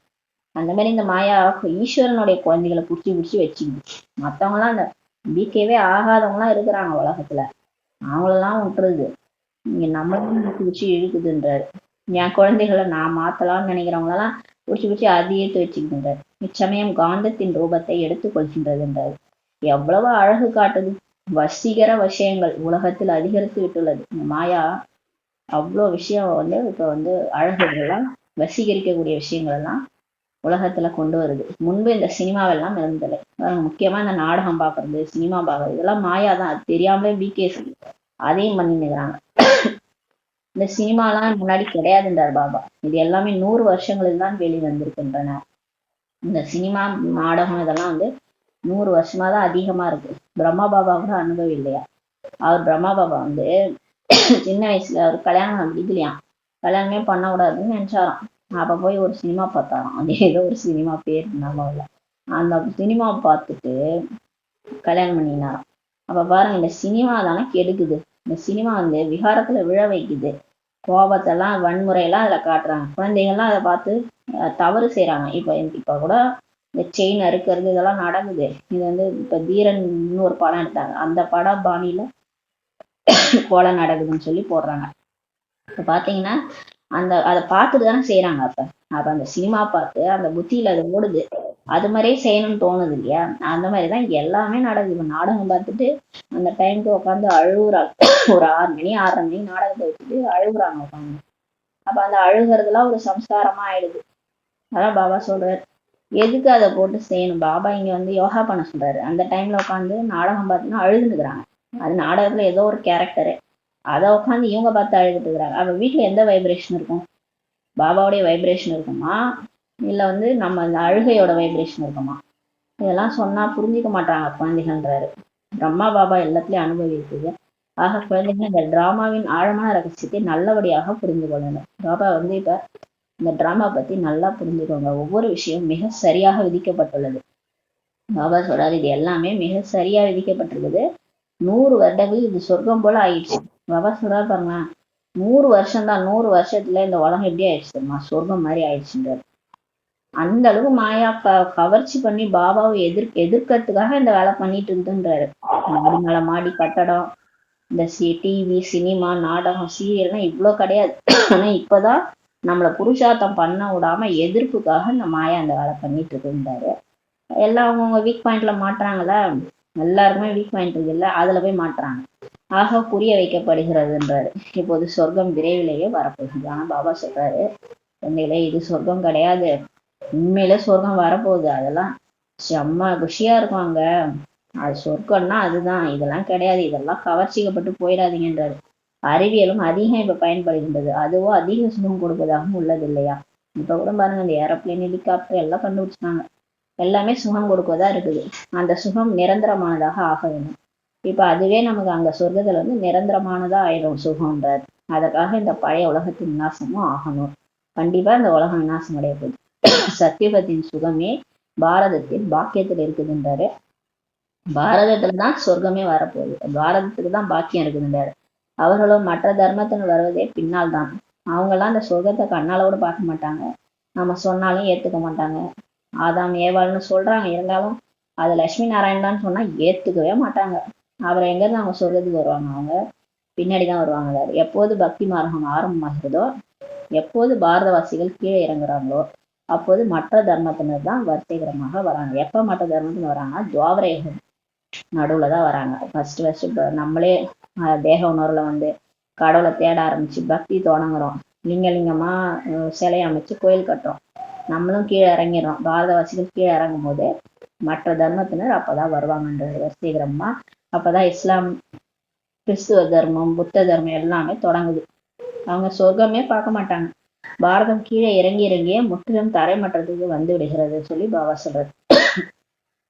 இப்ப இந்த இந்தியா பாருங்க, ஆரம்பத்துல சொர்க்கமா இருந்த இந்தியா தான் இப்படி தரை மட்டத்துக்கு வந்துருச்சு. பிறகு திரும்பவும் மேலே இறங்குன்றாரு. இங்கேயும் மேலே இருக்கின்றனர், பிறகு கீழே இறங்குகின்றனர். இங்க பாபா சொல்லி கொடுக்குறாரு, ஒழுங்காதான் இருக்கிறாங்க, திடீர்னு பார்த்தா கீழே இறங்குறாங்க. மாயா அப்படி வீழ்த்துது எல்லாரையும். எவ்வளவு கீழே இறங்குகின்றனர் கேட்கவே வேண்டாம். எவ்வளவு கீழே இறங்குறாங்க தெரியுமா? ரொம்ப மோசமா அடிமட்ட லெவல்ல போயிடுறாங்க. பாபா நமக்கு ஆன்மீக கல்வியை கற்றுத் தருகிறார் என்பதை சிலரோ ஏற்றுக்கொள்வதே இல்லை. சிலர் வந்து கடவுள் தான் இதை சொல்லி கொடுத்துருக்கிறாருன்றதை கூட புரிஞ்சுக்கிறது இல்லை. நல்ல நல்ல சேவாதாரிகள், பாபாவினால் மகிமை செய்யப்படுபவர்களும் கூட மாயாவின் பிரிவில் வந்து விடுறாங்க. பாபா யாரதான் சொல்லிட்டு இருக்காரு தெரியல. நல்ல நல்ல சேவாதாரிகள் கூட பாபா மகிமை செஞ்சவங்க, பாபாவே இந்த குழந்தை சூப்பர்னு சொன்னவங்க கூட மாயா பிடியில போய் வந்துடுறாங்கன்றாரு. குஸ்தி நடைபெறுகிறது இல்லையா? ஏன்னா மாயா அந்த மாதிரி அவங்கவுங்களுக்கு டெஸ்ட் பேப்பர் கொண்டு வரும் பொழுது, ஏன்னா குஸ்தி நடக்குதுன்றாரு. ஒருத்தவங்க மத்தவங்க அடிச்சுக்கிறாங்கல்ல, மல்யுத்தம் அந்த மாதிரி. மாயாவும் அது போலதான் சண்டையில்தான். ஒரு நாள் நம்மள அடிக்குமா, ஒரு நாள் நம்ம அதை வீழ்த்துவோமா, இப்படியே மாத்தி மாத்தி மல்யுத்தம். கடைசியாதான் மகாவீராயி ஜெயிக்கிறோன்றாரு. முற்றிலுமாக கீழே வீழ்த்திடுது. விழுந்தாங்கன்னா ஒரேடியா விழுந்துடுறாங்கன்றாரு. முதல் விஹாரத்துல போனாங்கன்னா ஒட்டுமொத்தமா காலி எல்லாமே. இன்னும் போக போக குழந்தைகள் உங்களுக்கு தெரிந்து கொண்டே போகும். இன்னும் போவீங்க, பாப்பீங்க பாருங்க, நானும் போக போகன்றாரு. மாயா முற்றிலும் முழுமையாக உறங்க வைத்து விடுகின்றது. சில பேர் தூங்கிடுவாங்கன்றாரு. பிறகும் கூட பாபா சொல்றாரு, ஒரு முறை ஞானம் கேட்டு விட்டால் சொர்க்கத்தில் நிச்சயம் வந்துடுவார்கள். பாபா சொல்றாரு, சரி யாரா இருந்தாலும் சரி வந்து ஒரு ஒரு பாயிண்ட் கேட்டாங்கன்னா கூட சொர்க்கத்துக்கு வந்துருவாங்கன்றாரு. மற்றபடி பதவி அடைய முடியாது இல்லையா? சொர்க்கத்துக்கு வருவாங்க, ஏதோ அந்த நாய்க்கு பிஸ்கெட் போடுற மாதிரி ஒரு பதவி, வேலைக்காரன் பிரஜை அந்த மாதிரி அடைவாங்க. கல்பத்திற்கு முன் யார் எந்த மாதிரி முயற்சி செய்தாங்களோ அல்லது புருஷார்த்தம் செய்து செய்து கீழே இறங்கி இருக்கிறாங்களோ அப்படியே இப்போதும் விழுவதும் உயர்ந்து செல்வதுமாக இருக்கிறாங்கன்றாரு. எப்படி போன கல்பத்துல முயற்சி பண்ணாங்களோ அதே மாதிரிதான் இப்பயும் முயற்சி பண்ணிட்டு இருக்காங்கன்றாரு. வெற்றி மற்றும் தோல்வி இருக்கிறது இல்லையான்றாரு. அனைத்துமே குழந்தைகளின் நினைவின் ஆதாரத்தில் தான் இருக்குது. எல்லாமே பாபாவை நம்ம நினைக்கிறதுலதான் இருக்குன்றாரு. குழந்தைகளுக்கு இந்த அளவற்ற கசான இப்ப கிடைக்குது. அவர்களோ எவ்வளவு லட்சக்கணக்கில் திவாலாக ஆகுறாங்க. இப்ப இந்த நம்ம நடைமுறையில கலியுகத்துல பார்த்தோம்னா லட்சக்கணக்கும் லாஸ்ன்னுவாங்க. பிசினஸ் பண்ணி லாஸ் ஆயிடுச்சுன்னு சில லட்சங்களுக்கு செல்வந்தரா ஆகுறாங்க. அதுவும் ஒரு ஜென்மத்துக்கு தான். இப்ப கோடீஸ்வரங்களாம் லேக்ஸ் கணக்குல இருக்கிறாங்க, லட்சாதிபதினா அது ஒரு ஜென்மத்துக்கு தான். அடுத்த ஜென்மத்துல அந்த செல்வம் கூடவே வராது. செத்து போயிட்டாங்கன்னா அடுத்த ஜென்மத்துல ஏழையாதான் பிறப்பாங்க. கர்ம போகமும் அதிகம் இருக்குதுன்றாரு. இப்ப நல்ல பணக்காரர்களா இருந்து இஷ்டத்துக்கும் கால் பக்கம் எல்லாருக்கும் துக்கம் கொடுத்துன்னு எல்லா காசையும் செலவு பண்ணின்னு எல்லாரையும் அதாவது கார்லாம் ஓட்டின்னு போய் ஆக்சிடென்ட்லாம் பண்ணி விட்டு காசை வச்சுக்கிட்டே பயிச்சுக்குவாங்க. காசு இருக்கிற திமிர்ல நடந்துவாங்க. அவ்வளவுதான். அந்த உடலை விட்டா அடுத்த ஜென்மம் கர்ம போகமும் அவங்களுக்கு அதிகமாயிரும்ன்றாரு. அங்கே சொர்க்கத்திலோ கர்ம போகத்தின் விஷயமே கிடையாது. சொர்க்கத்துல அப்படி கிடையாது. எல்லாருமே புண்ணியாத்மாக்கள். அங்க கர்ம போகமே இருக்காதுன்றாரு. அங்க எல்லாமே சம்பந்தமா மாறிடும். பற்று பந்தனமே இருக்காது. அது மாதிரி உடம்புல நோய் எதுவுமே வராது. ஏன்னா இப்ப பாபாவை நம்ம நினைக்கிறதுனால ஆரோக்கியமான உடம்பு நமக்கு கிடைக்கும். இச்சமயம் நீங்கள் 21 பிறவிகளுக்கு எவ்வளவு சேமிக்கிறீங்க. இந்த குறுகிய காலகட்டம் தான் நமக்கு லீஸ் மாதிரி கொடுத்துருக்காரு. இந்த டைம் புருஷார்த்தத்துக்கான டைம். அந்த கொஞ்ச நேரத்திலே நம்ம இந்த உடலை விடுற வரைக்கும் டைம் நமக்கு. நம்ம எப்போ பிகே ஆனோமோ அதுல இருந்து நம்ம உடம்பை விட்டு போற வரைக்கும் நமக்கு டைம். அதுக்குள்ளார எவ்வளவு முடியுதோ சேமிச்சுக்கோங்கன்றாரு. 21 பிறவி சேமிங்கன்றார். யார் முழுமையாக புருஷார்த்தம் செய்யறாங்களோ அவர்கள் முழுமையாக சொர்க்கத்தின் ஆசையை அடைறாங்க. அவங்களுக்கு கொடுத்த டைம்ல யாரு உளுந்தடிச்சுன்னு முயற்சி செய்யறாங்களோ, பாபாவே நினைக்கிறாங்களோ, முரளி கேட்டு கேட்டு ஞானத்தை ஸ்டோர் பண்ணி வாழ்க்கையில தாரணை பண்றாங்களோ, எல்லாருக்கும் சுகம் கொடுக்குறாங்களோ அவங்க சொர்க்கத்தின் ஆசையை முழுசா அடைவாங்க. புத்தியில் இருக்கணும், நாம் நிச்சயமாக சொர்க்கத்தின் ஆஸ்தி பெறுகிறோம். உங்க புத்தியில இருக்கணும், கண்டிப்பா நான் சொர்க்கத்துக்கு போவேன், மீண்டும் நான் கீழே இறங்க போகிறோம் என்ற சிந்தனையே செய்யக்கூடாது. சிலர் இப்படிலாம் யோசிச்சுட்டு இப்பயே கணத்துல கைய வச்சுட்டு இருக்கிறாங்க. ஐயோ நான் சொர்க்கத்துக்கு போயிட்டு திரும்ப நான் துவாபரகத்துல இறங்கிடுவேன், திரும்ப இந்த மாதிரிலாம் அடுத்த காலத்துல திரும்ப நான் கஷ்டப்படுவேன், ஐயோ இந்த கடைசி வேலை திரும்ப இதெல்லாம் நடக்குமான்ட்டு இதை நினைச்சு கவலைப்பட்டுருப்பாங்க. பாபா அதெல்லாம் நினைக்கூடாதுன்றாரு. இவர் அனைவரை காட்டிலும் அதிகமாக கீழே இறங்கியவர், இப்போது மீண்டும் மேலேறி செல்ல வேண்டும் சொல்றாரு. இங்க பிரம்மா பாபா இருக்காரு, அவர்லாம் கவலைப்பட்டா எவ்வளவு கவலைப்படும். அவர் எல்லார விட அதிகமா கீழே இறங்கினாராம். இப்போது எல்லாரும் மேலேறி போகணுன்றாரு. தானாகவே புருஷார்த்தம் நடைபெற்று கொண்டே உள்ளது. இப்ப எல்லாரும் தானாவே முயற்சி செஞ்சுட்டு இருக்கிறாங்கன்றாரு. எல்லாரும் பண்ணிதான் ஆகணுன்றாரு. வேற வழியே டிராமா எல்லாரும் பண்ண வச்சிரும். 2 அடி கொடுத்தா தானா எல்லாரும் திரும்ப பாபான்னு ஓடி வந்துருவாங்க. பாபா புரிய வைக்கிறார், பாருங்கள் மாயா எவ்வளவு சக்தி வாய்ந்ததாக இருக்கிறது. பாபா நமக்கு சொல்லி புரிய வைக்கிறாரு, இந்த மாயா எவ்வளவு சக்தி வாய்ந்தது. மனிதர்களுக்குள் எவ்வளவு அஞ்ஞானம் இருக்குது. இப்போ அஞ்ஞானத்தின் காரணத்தினால பாபாவே சர்வவி அப்படின்ட்டு சொல்லிடுறாங்க. எங்க பார்த்தாலும் கடவுள் இருக்காருன்னா இது என்ன? எல்லாத்துலயும் கடவுள் எப்படி இருப்பாரு? அது யோசிக்கிறதே இல்லை. நாயில இருக்கிறாரு, பூனில இருக்காரு, உன்னிலும் எண்ணிலும் இருக்கிறாருன்னா நம்ம என்ன நல்லவங்களாவா இருக்கிறோம்? யோசிச்சு பார்க்கணுமா இல்லையா? எல்லா அசுத்தத்திலையும் நிரம்பி இருக்கிறவங்க எப்படி கடவுளா இருக்க முடியும்? பாரதம் எவ்வளவு முதல் தரமாக இருந்தது. இதே பூமி பாரத வழி ஒரு நாள் தங்க குருவியா இருந்தது. நீங்கள் புரிந்து கொண்டிருக்கிறீர்கள், நாம் இது போலதான் இருந்தோம். நம்மளும் புரிஞ்சுக்கிட்டோம், நம்ம தேவதையா இருந்தோம்னு நமக்கு தெரியுது. இப்போது மீண்டும் ஆகி கொண்டிருக்கிறோம். இந்த தேவதைகளுக்கு எவ்வளவு மகிமை இருக்குதுன்னு சொல்லி பாபா சொல்றாரு. எவ்வளவு மகிமை இருக்குது. ஆனால் குழந்தைகளாகிய உங்களை தவிர யாருமே இதை தெரிஞ்சுக்கல. நீங்க தான் புரிஞ்சுக்கிட்டீங்க. எல்லையற்ற தந்தையாகிய ஞான கடலே வந்து நமக்கு கல்வி கற்றுக் கொடுக்குறாரு. பிறகு மாயா அநேகரை சந்தேகத்தில் கொண்டு வந்துடுவோம். ஏதாவது ஒரு பாயிண்ட்ல சந்தேகம், உடனே என்ன பண்ணிடுவாங்க, போயிடுவாங்க. பிடிக்காதவங்க பொய் கபடத்தை விடுவதில்லை. பொய் பேசுறாங்கன்றாரு.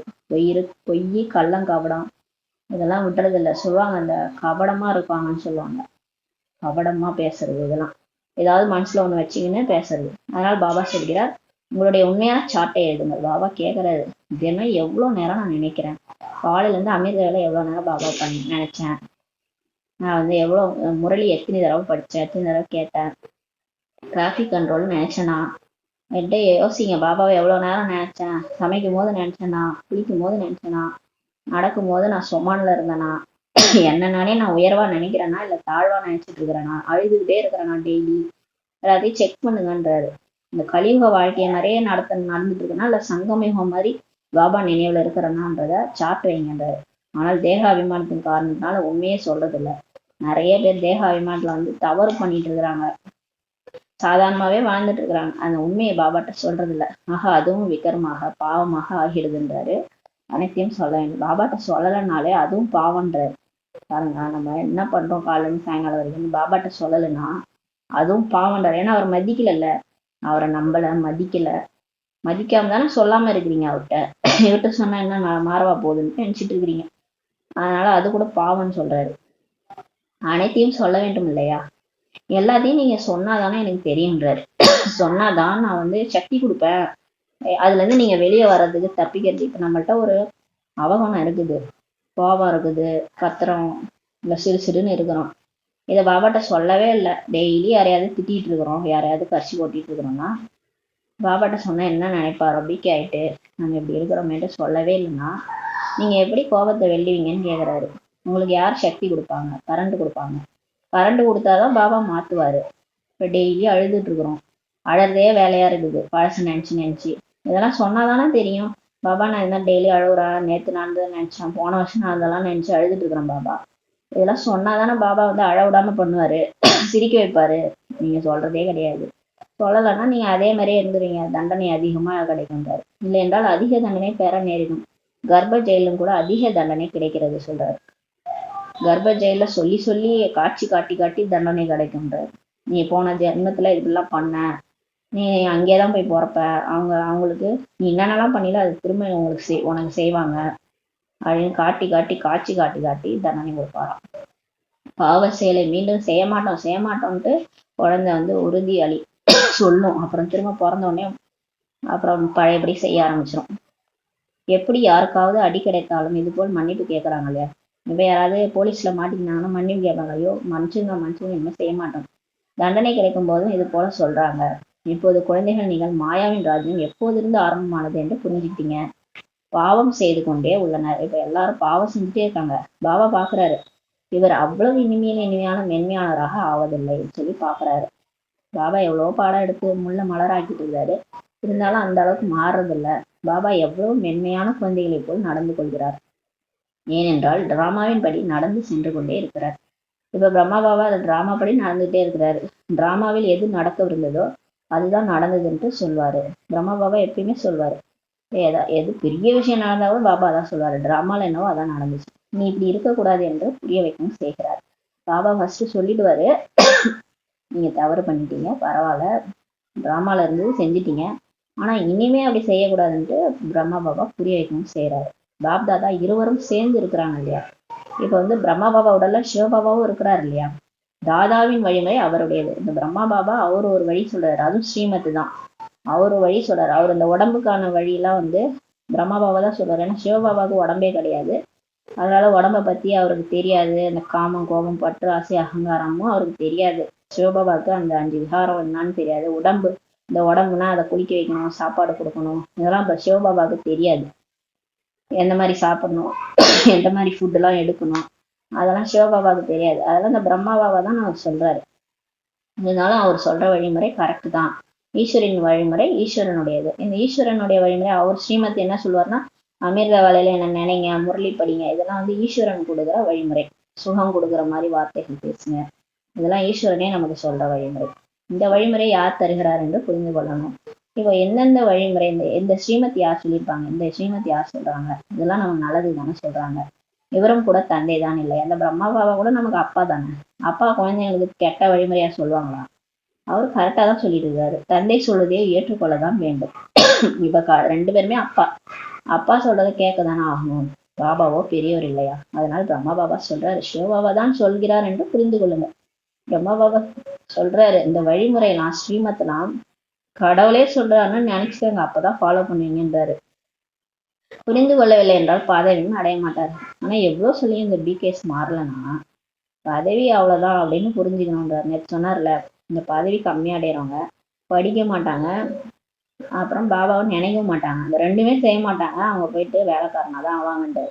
டிராமாவின் திட்டப்படி தந்தையும் இருக்கிறாரு, தாதாவும் இருக்கிறாரு. தந்தையின் ஸ்ரீமத்து கிடைக்குதுன்னு சொல்றாரு. இப்ப கடவுளே நமக்கு நல்ல வழிமுறையை கொடுத்துட்டு இருக்கிறாரு. மாயா மகாவீர் பயில்வானையும் கூட ஏதாவது தலைக்கீழான காரியம் செய்ய வைக்கிறது. இந்த மாயா எப்பேற்பட்டதுன்னா மகாவீரா இருக்குது. பெரிய பெரிய பயில்வான்களா இருக்கிறவங்கள கூட தலைக்கீழான காரியம் செய்ய வைக்குது. மாயா அப்படிப்பட்டதுன்றாரு. ஏன்னா பிகேஸ்லயே நிறைய பிரச்சனைகள் வருது. எல்லாத்தையும் ஃபாலோ பண்றாங்க. கடைசியில அவங்களுக்குள்ளார அந்த 5 விகாரங்கள்ல அந்த அம்சம் இருக்குமா, அதுல ஏதாவது சிறுன்னு பேசிடுவாங்க, உடனே அதுல வீழ்த்திரும் மாயா. அப்ப அவங்கள்ட்ட யாருமே வரமாட்டாங்க, பழக மாட்டாங்க. இந்த மாதிரி மாயா வீழ்த்துது. அவங்க வந்து தவறு செய்யல, அவங்களுக்கு இருக்கிற அந்த பழைய குணம், இந்த எல்லாருக்குமே இருக்கிற சம்சாரம் தானே, அந்த மாதிரி அவங்க தவறு பண்ணிடுறாங்க. இந்த மாதிரி மாயா வந்து அப்படிப்பட்டது வீழ்த்துதுன்றாரு. இவர் பாபாவின் அறிவுரைப்படி நடக்கவில்லை என்றால் அப்போது புரிய வைக்கப்படுகிறது, நான் என்னுடைய அசுர வழிபடி நடக்கிறேன் என்று. இப்ப ஸ்ரீமத் படி நம்ம நடக்கலாம்னா புரிஞ்சுக்கலாம், நம்ம அசுர வழிபடி நடந்துட்டு இருக்கிறோம். தாங்களே கூட உணர்கிறாங்க. ஸ்ரீமத் தருபவர் வந்து எதிரிலேயே உள்ளார். பாபா 2 நாளா ஸ்ரீமத் பத்தியே சொல்லினுக்கிறாரு. ஏன்னா யாரும் நடக்கிறது இல்லை பொழுதாங்க. பாபா சொல்றாரு, அவங்களே புரிஞ்சுக்கிறாங்க. இப்ப ஸ்ரீமத் உயர்ந்த வழி சொல்றவர் வந்து எதிரில உட்கார்ந்து இருக்கிறாரு. அவருடையது ஈஸ்வரிய வழிமுறை. பாபா தாமே சொல்கிறார், பிரம்மா பாபாவுடைய அறிவுரை அது போல கிடைத்தால் கூட அவரை சரி செய்வதற்கு நான் உட்கார்ந்து இருக்கிறேன்றாரு. இந்த பிரம்மா பாபா என்ன சொன்னாலும் அது சரிதான். சப்போஸ் அது தவறா இருந்தா கூட அதை நான் சரி பண்ணிடுவேன்றாரு. நான் இந்த ரதத்தை எடுத்து கொண்டிருக்கிறேன் இல்லையா, நான் இந்த உடலை தான் எடுத்து வச்சு ஆதாரமா வச்சு உங்கள்கிட்ட பேசிட்டு இருக்கிறேன். அதனால் இவர் நிந்தனை பெற்றார். நான் இந்த உடம்புல வந்ததுனாலதான் இவருக்கு நிறைய பிரச்சனை, என்னாலதான் இவருக்கு நிந்தனை எல்லாம். இல்லை என்றால் இவர் ஒருபோதும் நிந்தனையே பெற்றதில்லை. ஆனா இவரு பிகே ஆகிறதுக்கு முன்னாடி இவரை யாரும் திட்டினது கிடையாது. எப்ப இவர் பிகே ஆனாரோ அப்போதான் இவரை எல்லாரும் திட்ட ஆரம்பிச்சாங்க. எனது காரணத்தினால்தான் எவ்வளவு நிந்தனைகளை பெறுகிறார். இப்ப செய்யறதெல்லாம் சிவபாபா, திட்டு வாங்குறதெல்லாம் பிரம்மா பாபா. ஆக இவரையும் பாதுகாக்க வேண்டும். அதனால்தான் பாபா வந்து இந்த குழந்தை எனக்காக உடலையும் கொடுத்து மனசையும் கொடுத்து பொருளையும் கொடுத்து இவ்வளவு திட்டு வாங்குதே, இந்த குழந்தைய நான் பாதுகாக்கணும்னு பாதுகாத்தாரு. அந்த மாதிரி யாரெல்லாம் ஆகுறாங்களோ அவங்களெல்லாம் பாபா விடமாட்டேன்றாரு. பாபா நிச்சயமாக பாதுகாப்பு அளிக்கின்றார். குழந்தைகளை தந்தை பாதுகாக்கிறார் இல்லையா, எவ்வளவு உண்மையாக நடந்து கொள்கிறாங்களோ அவ்வளவு பாதுகாப்பு கிடைக்கிறது. பாபாட்ட சத்தியமான ஒரு சிவன் கிட்ட உண்மையா நடந்துக்கிட்டீங்கன்னா, நீ உங்களுக்கு நடக்கிறது எல்லாத்தையும் டெய்லி சொல்லணும் பாபாட்ட. உண்மையா ஒழுங்கா உட்காந்து சொல்ல முடிஞ்சா சொல்லுங்கன்னா லெட்டரை கூட எழுதுங்க, லெட்டர்ல எழுதுங்க, சார்ட் வைங்க. சார்ட்னா எவ்வளவு நேரம் நினைச்சதை செக் பண்ணாதான் தெரியும். இல்லைன்னா மாயா வந்து முழு நாளையும் சாப்பிடுது, சாப்பிட்றதே தெரியல, அரிச்சிருவாங்களா அந்த மாதிரி அரிக்குது மாயா. நமக்கே தெரியாது, நம்ம உலகாய விஷயங்கள போயிருப்போம், ஜாலியா நாடகம் பார்த்துருப்போம், சினிமா பார்த்துருப்போம், மற்றவங்களோட பேசியிருப்போம். இதுக்கெல்லாம் டைம் வந்து வேஸ்ட் ஆயிருக்கிறது நமக்கு எப்ப தெரியுமா, போன் பார்த்துட்டு இருந்திருப்போம். அந்த சார்ட் வைக்கும் போது தான் தெரியுது. அந்த சார்ட் வைக்கும் போது ஐயோ அரை நாள் என்ன பண்ணணும்னே தெரியலையே, தூங்கி இருக்கிறோம், சாப்பிட்டுருக்கிறோம், போனை பார்த்துருக்குறோம். அதெல்லாம் எப்ப தெரிய வரும்னா சார்ட் வைக்கும் போது தான் தெரியும். அவ சார்ட் பார்க்கும்போது நம்மளுடைய வீக் பாயிண்ட் எல்லாம் தெரிஞ்சிடும். வீக் பாயிண்ட் தெரிஞ்சாதான் அதை மாற்ற முடியும், பாபாட்டையும் சொல்ல முடியும். பாபாட்ட சொன்னாதான் அதை மாத்திக்கிறதுக்கு வழி சொல்லுவார். இல்லைன்னா அது ஒரு பழக்கமாவே ஆயிடும். இப்ப இந்த கெட்ட பழக்கம்லாம் அப்படியே பழகிடுது இல்லையா சிலருக்கு. ஒரு தடவை சாராயம் குடிக்கிறாங்கன்னா ஒரு நாள் குடிக்கிறதுனால ஒன்றாகாது, அப்படியே என்ன ஆகும், அப்படியே ஒரு 2 நாள் 3 நாள் 4 நாள் அப்படியே அது பழக்கமாயிடுச்சுன்னா அது சாகிற வரைக்கும் விட மாட்டாங்க. அந்த மாதிரிதான் இப்ப நம்ம வந்து ஸ்ரீமத்ல மீறி நம்ம செய்யற சில விஷயங்கள் கடைசி வரைக்கும் நமக்கு தொந்தரவா வந்து சரீரம் விடும் போது பிரச்சனை கொடுக்கும். சரீரம் விடும் போது நமக்கு அதுதான் கேட்கும், போன் கையில வேணும்னு கேட்கும், போன் வேணும்னு அந்த போனுக்கு அடிக்ட் ஆகிருக்கிறோம் நம்ம. அதனால இதெல்லாம் இப்பவே விட்டுருங்கன்ற. இப்ப நிறைய பிகேஸ் போன்ல தான் மாட்டிட்டு இருக்கிறாங்க. அதனால போன் எல்லாம் விட்டுடுங்க. அப்ப சார்ட் வைங்க. சார்ட் வச்சாதான் தெரியும் பாபா நினைக்கிறோமா இல்லையான்ட்டு. பாபா எவ்வளவு உண்மையா நம்ம நடந்துக்கிறோமோ அவ்வளவு பாதுகாப்பு கிடைக்குது இல்லை. பொய்யானவர்களுக்கு பாதுகாப்பே கிடையாது. யாரெல்லாம் பொய் சொல்றாங்களோ, பாபாட்ட சொல்ல கூச்சப்படுறாங்களோ, அவங்கள பாபா பாதுகாப்பு கொடுக்க முடியாது. ஏன்னா இவங்க அவர் நினைச்சா தானே, பாபாவை நம்ம நினைச்சாதான் நமக்கு பாதுகாப்பு கிடைக்கும். நம்மதான் பொய்யா இருக்கிறோம், பாபாட்டையே மறைக்கிறோம்னா நமக்கு எப்படி அவர் வந்து உதவி செய்வார்? நினைக்கவே இல்லை, கனெக்ஷனே இல்லைன்னா எப்படி நமக்கு உதவி செய்வார்? இப்ப சாதாரணமாவே ஒரு தேகதாரியை நம்ம நினைக்கும் போதுதான் டெலிபதியில அவங்களும் நம்மள நினைப்பாங்க, நமக்கு ஓடி வந்து செய்வாங்க. நம்ம நினைக்கவே இல்லைன்னா எப்படி அவங்க மற்றவங்க வந்து நமக்கு ஹெல்ப் பண்ணுவாங்க? அந்த மாதிரிதான் பாபாவும். நம்ம பாபாவை நினைக்கவே இல்லைன்னா அவர் வந்து ஹெல்ப் பண்ண மாட்டார். அவர்களுக்கு தண்டனை நிலையாக ஆக்கி விடுகின்றது. அந்த மாதிரி இருக்கிற ஆத்மாக்கள் தண்டனை அடையறாங்கன்றார். நிலையா தண்டனை அடையறாங்கன்றார். தன அடி போலதான் ஒரு மாயா வந்து அடி கொடுத்து. ஆனால் பாபா புரிய வைக்கிறார், மாயாவை ஒரேடியாக மூட்டை பிடித்து அழித்து விடுகின்றது. ஒரு 4 நாளா இதேதான் சொல்லிட்டு இருக்காரு. குழந்தைகள் தாங்களே உணர்கிறாங்க மாயா விழுங்கி விடுகின்றது என்று. பிறகு படிப்பே விட்டுடுறாங்க. சிலருக்கு என்ன ஆயிடுதுன்னா அவங்களே விழுந்து போயிடுறாங்க. அதுக்கப்புறம் வந்து அவங்களால எதையும் கண்டினியூ பண்ண முடியல. அமிர்த வேலை ஏந்திருக்க முடியல, படிக்க முடியல. அதனால அப்படியே அந்த லேசினஸ் வந்து சுத்தமா படிப்பே விட்டுறாங்க. அதனால படிச்சா பாபா திட்டுவார் இல்லையா? முரளி எடுத்து படிச்சோன்னா திட்டிக்கினே இருப்பாரா? அப்ப வந்து அது ஒரு மாதிரி அவங்களுக்கு இருக்கும். அதனால படிக்கிறதே விட்டுறாங்க. பாபா சொல்கிறார், பாபா தரும் கல்வியை அவசியம் படியுங்கள். பாபா சொல்றாரு, எது நடந்தாலும் திட்டினா கூட என்ன நல்லதுக்கு தானே திட்டுறாரு, சொல்றாரு, அறிவுரை தானே சொல்றாரு, அட்வைஸ்.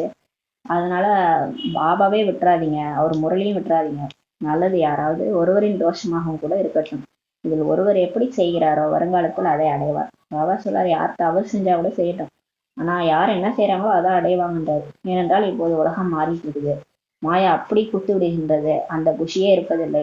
இந்த தர்மராஜ்புரியாவே மாறிடும்ன்றார். ஒரு காலத்துல அவங்கவுங்க செஞ்ச பாவத்துக்கு தானே அனுபவிப்பாங்க. மாயா அப்படி குத்து விடுதான், குஷியே இருக்கிறது இல்ல. பாபா என்ன நடக்கிறது என்றே தெரியவில்லைன்ட்டு சொல்றாங்க. பிறகு கதறுறாங்க. யுத்த மைதானத்தில் இருப்பவர்கள் யாராவது எதிரிகள் அடி கொடுத்து விடக்கூடாதே என்று கதறுவாங்க இல்லையா? அந்த மாதிரி மிகவும் மிகவும் எச்சரிக்கையாக இருக்கிறாங்க. பிறகும் கூட அதிக பலசாலிகள் என்றால் மற்றவர்களை வீழ்த்தி விடுவார்கள். இப்ப இந்த மல்யுத்தம் நடக்குது இல்லையா? மாயா, இப்ப நம்ம மாயாவோட நமக்கு மல்யுத்தம். சிலருக்கு வந்து இந்த பாக்ஸிங் நடக்குது இல்லையா? அதுல ஒருத்தவங்க பலசாலியா இருந்தா இன்னொருத்தவங்களை அடிச்சு வீழ்த்துருவாங்க. அந்த மாதிரி இப்ப மாயா பலசாலியா இருக்குன்றார் பாபா. என்ன நடக்குதுன்னே தெரியல, விழுந்துடுறாங்கன்றாரு. பிறகு அடுத்த நாளுக்கு வைத்துக் கொள்வார்கள். இப்போ இன்னைக்கு நம்ம மாயாவை அடிச்சோம்னா அது நம்மளை நாளைக்கு வச்சுக்குமா? அந்த மாதிரி சொல்றாரு. இந்த மாயாவின் யுத்தமோ கடைசி வரை நடந்து கொண்டே இருக்கும்னு சொல்றாரு. இப்ப நம்ம பாபா குழந்தை ஆன பிறகு மாயா நம்மளோட போராடிட்டே இருக்கும். இந்த 5 விகாரத்தை விடக்கூடாதுன்னு விட்டுட்டோம்னா நமக்கு வந்து நம்ம கூட போராட்டம் பண்ணிட்டே இருக்கும். மேலே கீழே ஆகி கொண்டே இருப்பார்கள். கடைசி வரைக்கும் இந்த மேலே கீழே ஆயிட்டு தான் இருக்குன்றாரு. அநேக குழந்தைகள் உண்மையே சொல்றது இல்ல.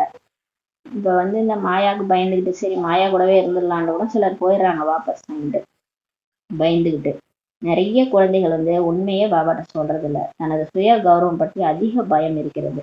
எங்க சொன்னா பாபா நம்மளை ஏதாவது நினைச்சுக்குவாரோ, பாபா என்ன சொல்வாரோ தெரியாது அப்படின்னு சொல்லி நினைச்சுக்கிறாங்க. எதுவரை உண்மையை சொல்லவில்லையோ அதுவரை முன்னே செல்ல முடியாது. பாபா சொல்றாரு, இது வந்து இந்த மார்க்கம் வந்து தனியான மார்க்கம், ஞான மார்க்கம். நீங்க கடவுள்கிட்ட உண்மையை சொல்லணும். உண்மையை சொல்லலைன்னா நம்மளால முன்னேறி போக முடியாதுன்றாரு. உள்ளுக்குள்ள அரித்து கொண்டே இருக்கும். அப்புறம் தவறு பண்ணிட்டு உட்காந்து நம்ம முரளி மற்றவங்க சொல்ல முடியுமா? நம்மளே தவறு பண்ணிட்டு மற்றவங்களுக்கு போய் அட்வைஸ் பண்ண முடியுமா? நம்மளே ஃபாலோ பண்ணல, நம்மளே பாபாவை நினைக்கல, மற்றவங்களுக்கு நினைங்கன்னு சொன்னா எப்படி அது பதியும்? அது அம்பு மாதிரி பதியாதுன்றாரு. உள்ளுக்குள்ள அரிச்சுக்கிட்டே இருக்கும். பிறகு அது அதிகரித்து விடும். அப்புறம் அந்த உள்ளுக்குள்ளார அந்த பாவத்தின் இது வந்து அதிகரிச்சுட்டே போகும். நமக்கே வந்து செஞ்ச பாவம் வந்து நமக்குள்ளார அரிச்சுக்கிட்டே இருக்கும்ன்றாரு. அது அதிகரித்திரும். தாங்களாகவே உண்மையை ஒருபோதும் சொல்வதில்லை சொல்றாரு. எங்காவது இருவர் இருந்தால் இவர் பாபாவிடம் சொல்வாரானால் நாமும் சொல்லலான்ட்டு நினைச்சிருப்பாங்க. சிலர் வந்து செட்டு சேர்ந்துக்கிறாங்க 2 பேரா. இவர் சொன்னா நான் சொல்றேன் அப்படின்னு நினைச்சிட்டு இருக்கிறாங்களாம். மாயா மிகவும் கொடியது. பாபா சொல்றாரு, மாயா வந்து சாதாரணமா நினைக்காதீங்க, ரொம்ப மோசமானது. கொண்டு போய் குழியில தள்ளிடும். அதை நம்பி போனீங்கன்னா குழியில தள்ளிடும்ன்றாரு. புரிய வைக்கப்படுகிறது. அதாவது அவர்களிடத்தில் அதிர்ஷ்டத்தில் இவ்வளவு உயர்ந்த பதவி இல்லைன்ட்டு என்றால் சர்ஜனிடம் மறைத்து விடுகின்றனர். உயர்ந்த பதவி இருக்கிறவங்க டெய்லி பாபாட்ட லெட்டர் எழுதிருவாங்க. தனக்கு என்ன பிரச்சனைன்றத சொல்லுவாங்க. தன்னோட குறையும் நீக்குவாங்க.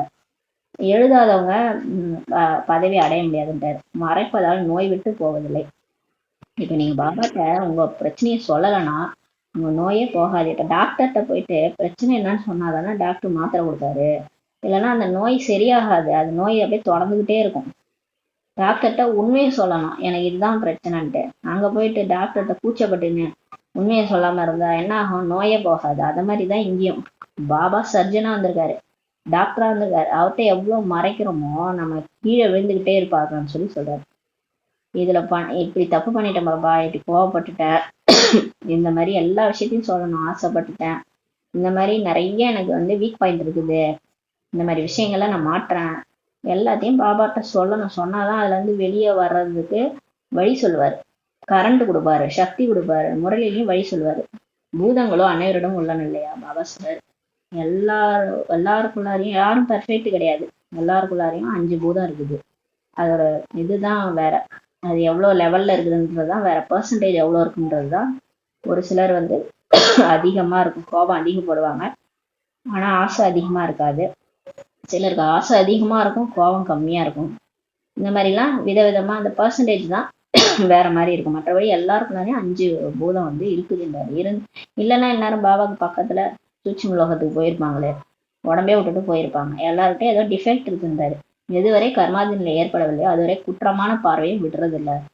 கர்மாதி ஸ்டேஜ் வர வரைக்கும் எல்லாரையும் உடம்பாதான் பார்ப்பாங்க, ஆத்மாவா பார்க்க மாட்டாங்க. எல்லாரையும் குற்றம் குறையே பார்த்துட்டு இருக்கிறோம்னா நம்ம தெரிஞ்சுக்கலாம் நம்ம வந்து தேகாபிமானத்துல இருக்கிறோம். அனைத்திலும் பெரிய விரோதியே காமன் தான். அநேகர் இதனாலதான் கீழே வந்துடுறாங்க. நீங்க பிகே ஆயிட்டு விழறதுக்கு காரணமே காமன் தான். பாபாவா அடிக்கடி இப்ப புரிய வைக்கிறார். சிவபாபாவை தவிர எந்த ஒரு தேகதாரையும் நினைவு செய்யக்கூடாது. பேர் ரூபத்துல சிக்காதீங்க. இவங்களதான் எனக்கு பிடிக்கும், இவங்க இருந்தாதான் நான் வாழ்வேன், இவங்க இல்லைன்னா நான் செத்துருவேன், இந்த மாதிரி எல்லாம் தேகதாரி பின்னாடி போகாதீங்கன்றாரு. அவங்கள நினைவு செஞ்சீங்க அவ்வளவுதான், அது மாயா தான். அது மாயா அவங்கள படுகோயில தள்ளிக்கொண்டாரு. பாபா இப்ப டெய்லி புரிய வைக்கிறாரு, என்னை தவிர யாரையும் நினைக்காதீங்க. அந்த சொன்னார்ல, லவ் மேரேஜ் ஆயிருக்கு உங்களுக்கு, யார் கூட? சிவன் கூட. அவரை தான் நீங்க நினைக்கணும். எந்த தேகதாரையும் நினைக்கூடாதுன்றாரு. அநேகரும் அப்படி பக்காவாக இருக்கிறாங்க, ஒருபோதும் எவருடைய நினைவும் வராது. சில பேரு செத்து போனவங்களதான் நினைச்சுன்னு இருப்பாங்க. நினைச்சு ஒரு பிரயோஜனம் கிடையாது. ஒரு பர்சன்டேஜ் கூட உங்க ஆத்மால சக்தி ஏறாது. அவங்க வந்து அந்த பாதையை முடிச்சுட்டு கிளம்பிட்டாங்க, உடலை விட்டு போயிட்டாங்க. இப்ப அவங்கள நினைச்சு என்ன ஆக போகுது? அவங்க உங்களை நினைக்கிறதே கிடையாது. நீங்க எதுக்கு அவங்கள நினைச்சிட்டு இருக்கீங்க? அவங்க பாட்டை முடிச்சுட்டு அவங்க என்ன சொல்றாங்க? என் பாட்டு முடிஞ்சிடுச்சு, நான் நடிச்சேன், போயிட்டேன்றாங்க. என்னை நினைக்காதீங்க, உங்க பாதையில போங்கன்னு சொல்றாங்க. அவங்கள போய் நம்ம நினைக்கிறது ஆத்மால சக்தி இறங்குவோம். அந்த மாதிரி நிறைய பேர் இருக்கிறாங்க. அந்த அநேகரும் அப்படி வந்து சிலர், ஆனா சில குழந்தைகள் இருக்கிறாங்க அவ்வளோ பக்காவா இருக்கிறாங்க, யாரையும் நினைக்கிறது கிடையாது. ஒரு பாபா தான். பதிவிரதா ஸ்திரீகள்லாம் இருக்கிறாங்கல்ல, அவங்க வந்து பதிவிரதைன்னு சொல்லுவாங்க. புருஷனை தவிர வேற யாரையும் எடுத்து கூட பார்க்க மாட்டாங்க. அந்த மாதிரி அவங்களதான் பதிவிரதைன்னு சொல்லுவாங்க. அந்த மாதிரி சிவனை தவிர யாரையுமே எடுத்து கூட பார்க்க மாட்டாங்க, ஆத்மாவா பார்ப்பாங்க. சிவனை தான் நினைப்பாங்க எப்பயுமே. நான் ஆத்மா, பரமாத்மா, அந்த நான், எனக்கு ஒரு பாபாவை தவிர வேற யாரும் இல்லை. அந்த மாதிரி இருக்கிறாங்க சிலர். அந்த மாதிரி பக்காவா அநேகர் இருக்கிறாங்கன்றாரு. அவர்களுக்கு தீய புத்தியே கிடையாது. அவங்க வந்து அவங்களுக்கு அந்த புத்தியில தீய எண்ணங்களே வராதுன்னு சொல்றாரு. நல்லது. இனிமையான தேடி கண்டறிக்கப்பட்ட செல்ல குழந்தைகளுக்கு தாயும் தந்தையாக பாப்தாதாவின் அன்பு நினைவு மற்றும் காலை வணக்கம். ஆன்மீக குழந்தைகளுக்கு ஆன்மீக தாய் தந்தை நமஸ்தே. நம் ஆன்மீக குழந்தைகள் ஆன்மீக தாய் தந்தைக்கு நமஸ்தே. தாரணைக்கான முக்கிய சாரம். ஃபர்ஸ்ட் பாயிண்ட், நமக்கு படிப்பு சொல்லி தருபவர் சுயம் ஞான கடலாகிய எல்லையற்ற தந்தை ஆவார். இதில் ஒருபோதும் சந்தேகமே வரக்கூடாது. பொய் கபடத்தை விட்டு தன்னுடைய உண்மையிலும் உண்மையான சாட்டை வைக்க வேண்டும். தேக அபிமானத்தில் வந்து ஒருபோதும் துரோகி ஆகிடக்கூடாதுன்றாரு. 2வது பாயிண்ட், டிராமாவை புத்தியில் வைத்து பாபாவுக்கு சமமாக மிக மிக இனிமையானவராக மென்மையானவராக இருக்கணும். தனது அகங்காரத்தை காட்டக்கூடாது. தனது வழிமுறையை விட்டுவிட்டு ஒரு பாபாவின் உயர்வான வழிபடிதான் நடக்கணும்னு சொல்றாரு. வரதானம், ஒரு தந்தையினுடைய அன்பில் லவ்லீன் ஆகி இலக்கை சென்றடையக்கூடிய அனைத்து கவர்ச்சிகளில் இருந்து விடுபட்டவர் ஆகுவார். இப்ப நமக்கு ஒரு பாபா கஷ்டார் இல்லையா, அவரை தான் பக்தியில தேடி தேடி அலைஞ்சோம். கடவுளே கஷ்டார். அவருடைய அன்புல லவ்லீன் ஆயிடுங்க. எந்த நேரம் உருகுங்க, பாபாவோட அன்புல கண்ணீர் வரணும்னாரு நேற்று.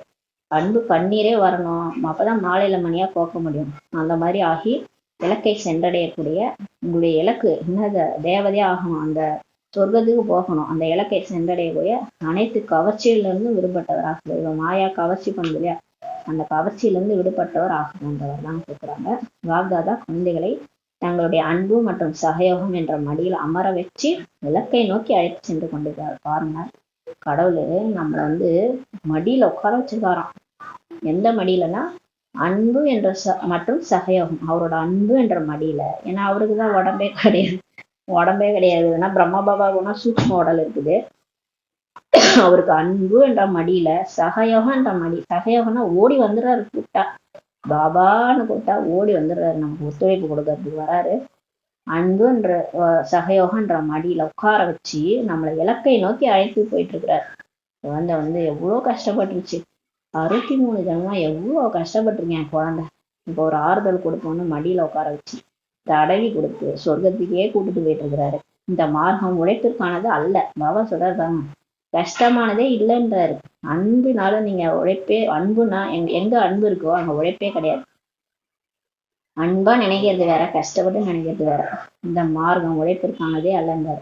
ஆனால் எப்போது நெடுஞ்சாலைக்கு பதிலாக சந்துகளில் செல்கின்றனரோ அல்லது செல்ல வேண்டிய இலக்கை கடந்து முன்னால் சென்று விடுகின்றீர்களோ அப்போது திரும்பி வருவதற்கான உழைப்பு செய்ய வேண்டியதாக இருக்கிறது.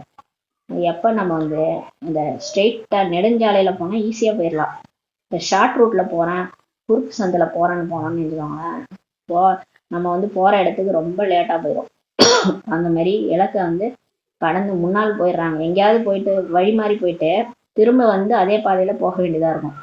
அது எதுக்கு சொல்றாங்கன்னா, பக்தி பண்ண போயிடுறாங்க, திரும்ப பழையபடி பக்திக்கு போயிடுவாங்க. இந்த குறுக்கு சந்து திடீர்னு முருகரை கும்பிட போயிடுவாங்க, முருகர் தான் எல்லாத்தையும் கொடுப்பாருன்ட்டு. திடீர்னு நாராயணன், அது பாபா சொல்றாரு, உன்னையா நாராயணநாதன், இவங்க நாராயண்கிட்ட போய் சக்தி எடுக்கிறேன்னு போவாங்க. நாராயண போய் பக்தி பண்ணா எனக்கு எல்லா சக்தியும் கிடைச்சணும். சிவன் தான் நாராயணனுக்கே சக்தி கொடுக்குறாரு. நீங்க அவர்கிட்ட போய் குறுக்கு சந்துல போய் என்ன கிடைக்க போகுது உங்களுக்கு? அதான் சொல்றாரு, குறுக்கு சந்து அங்கங்க போயிட்டு அப்புறம் திரும்ப இங்கே வர வேண்டியது, திரும்ப பிகே ஆகி திரும்ப உழைப்பு செய்ய வேண்டியதா இருக்குதுன்றாரு. உழைப்பில் இருந்து தப்பிப்பதற்கான சாதனமே ஒருவருடைய அன்புல இருங்க.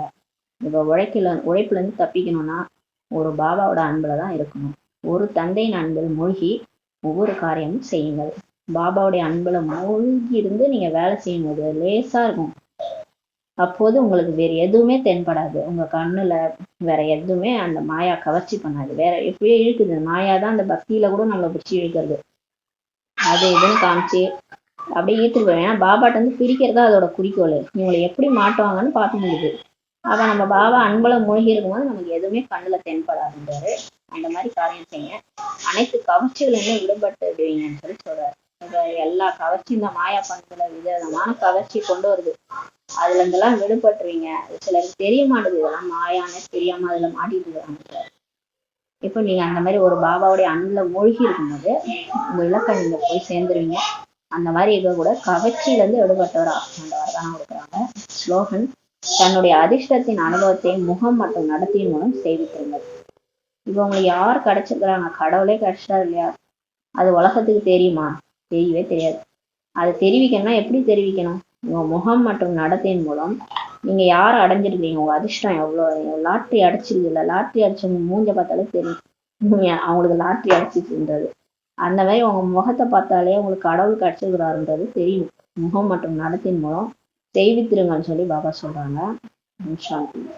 நன்றி பாபா, நன்றி பரிவாரம். ஓம் சாந்தி. ஓம் சாந்தி. ஓம் சாந்தி.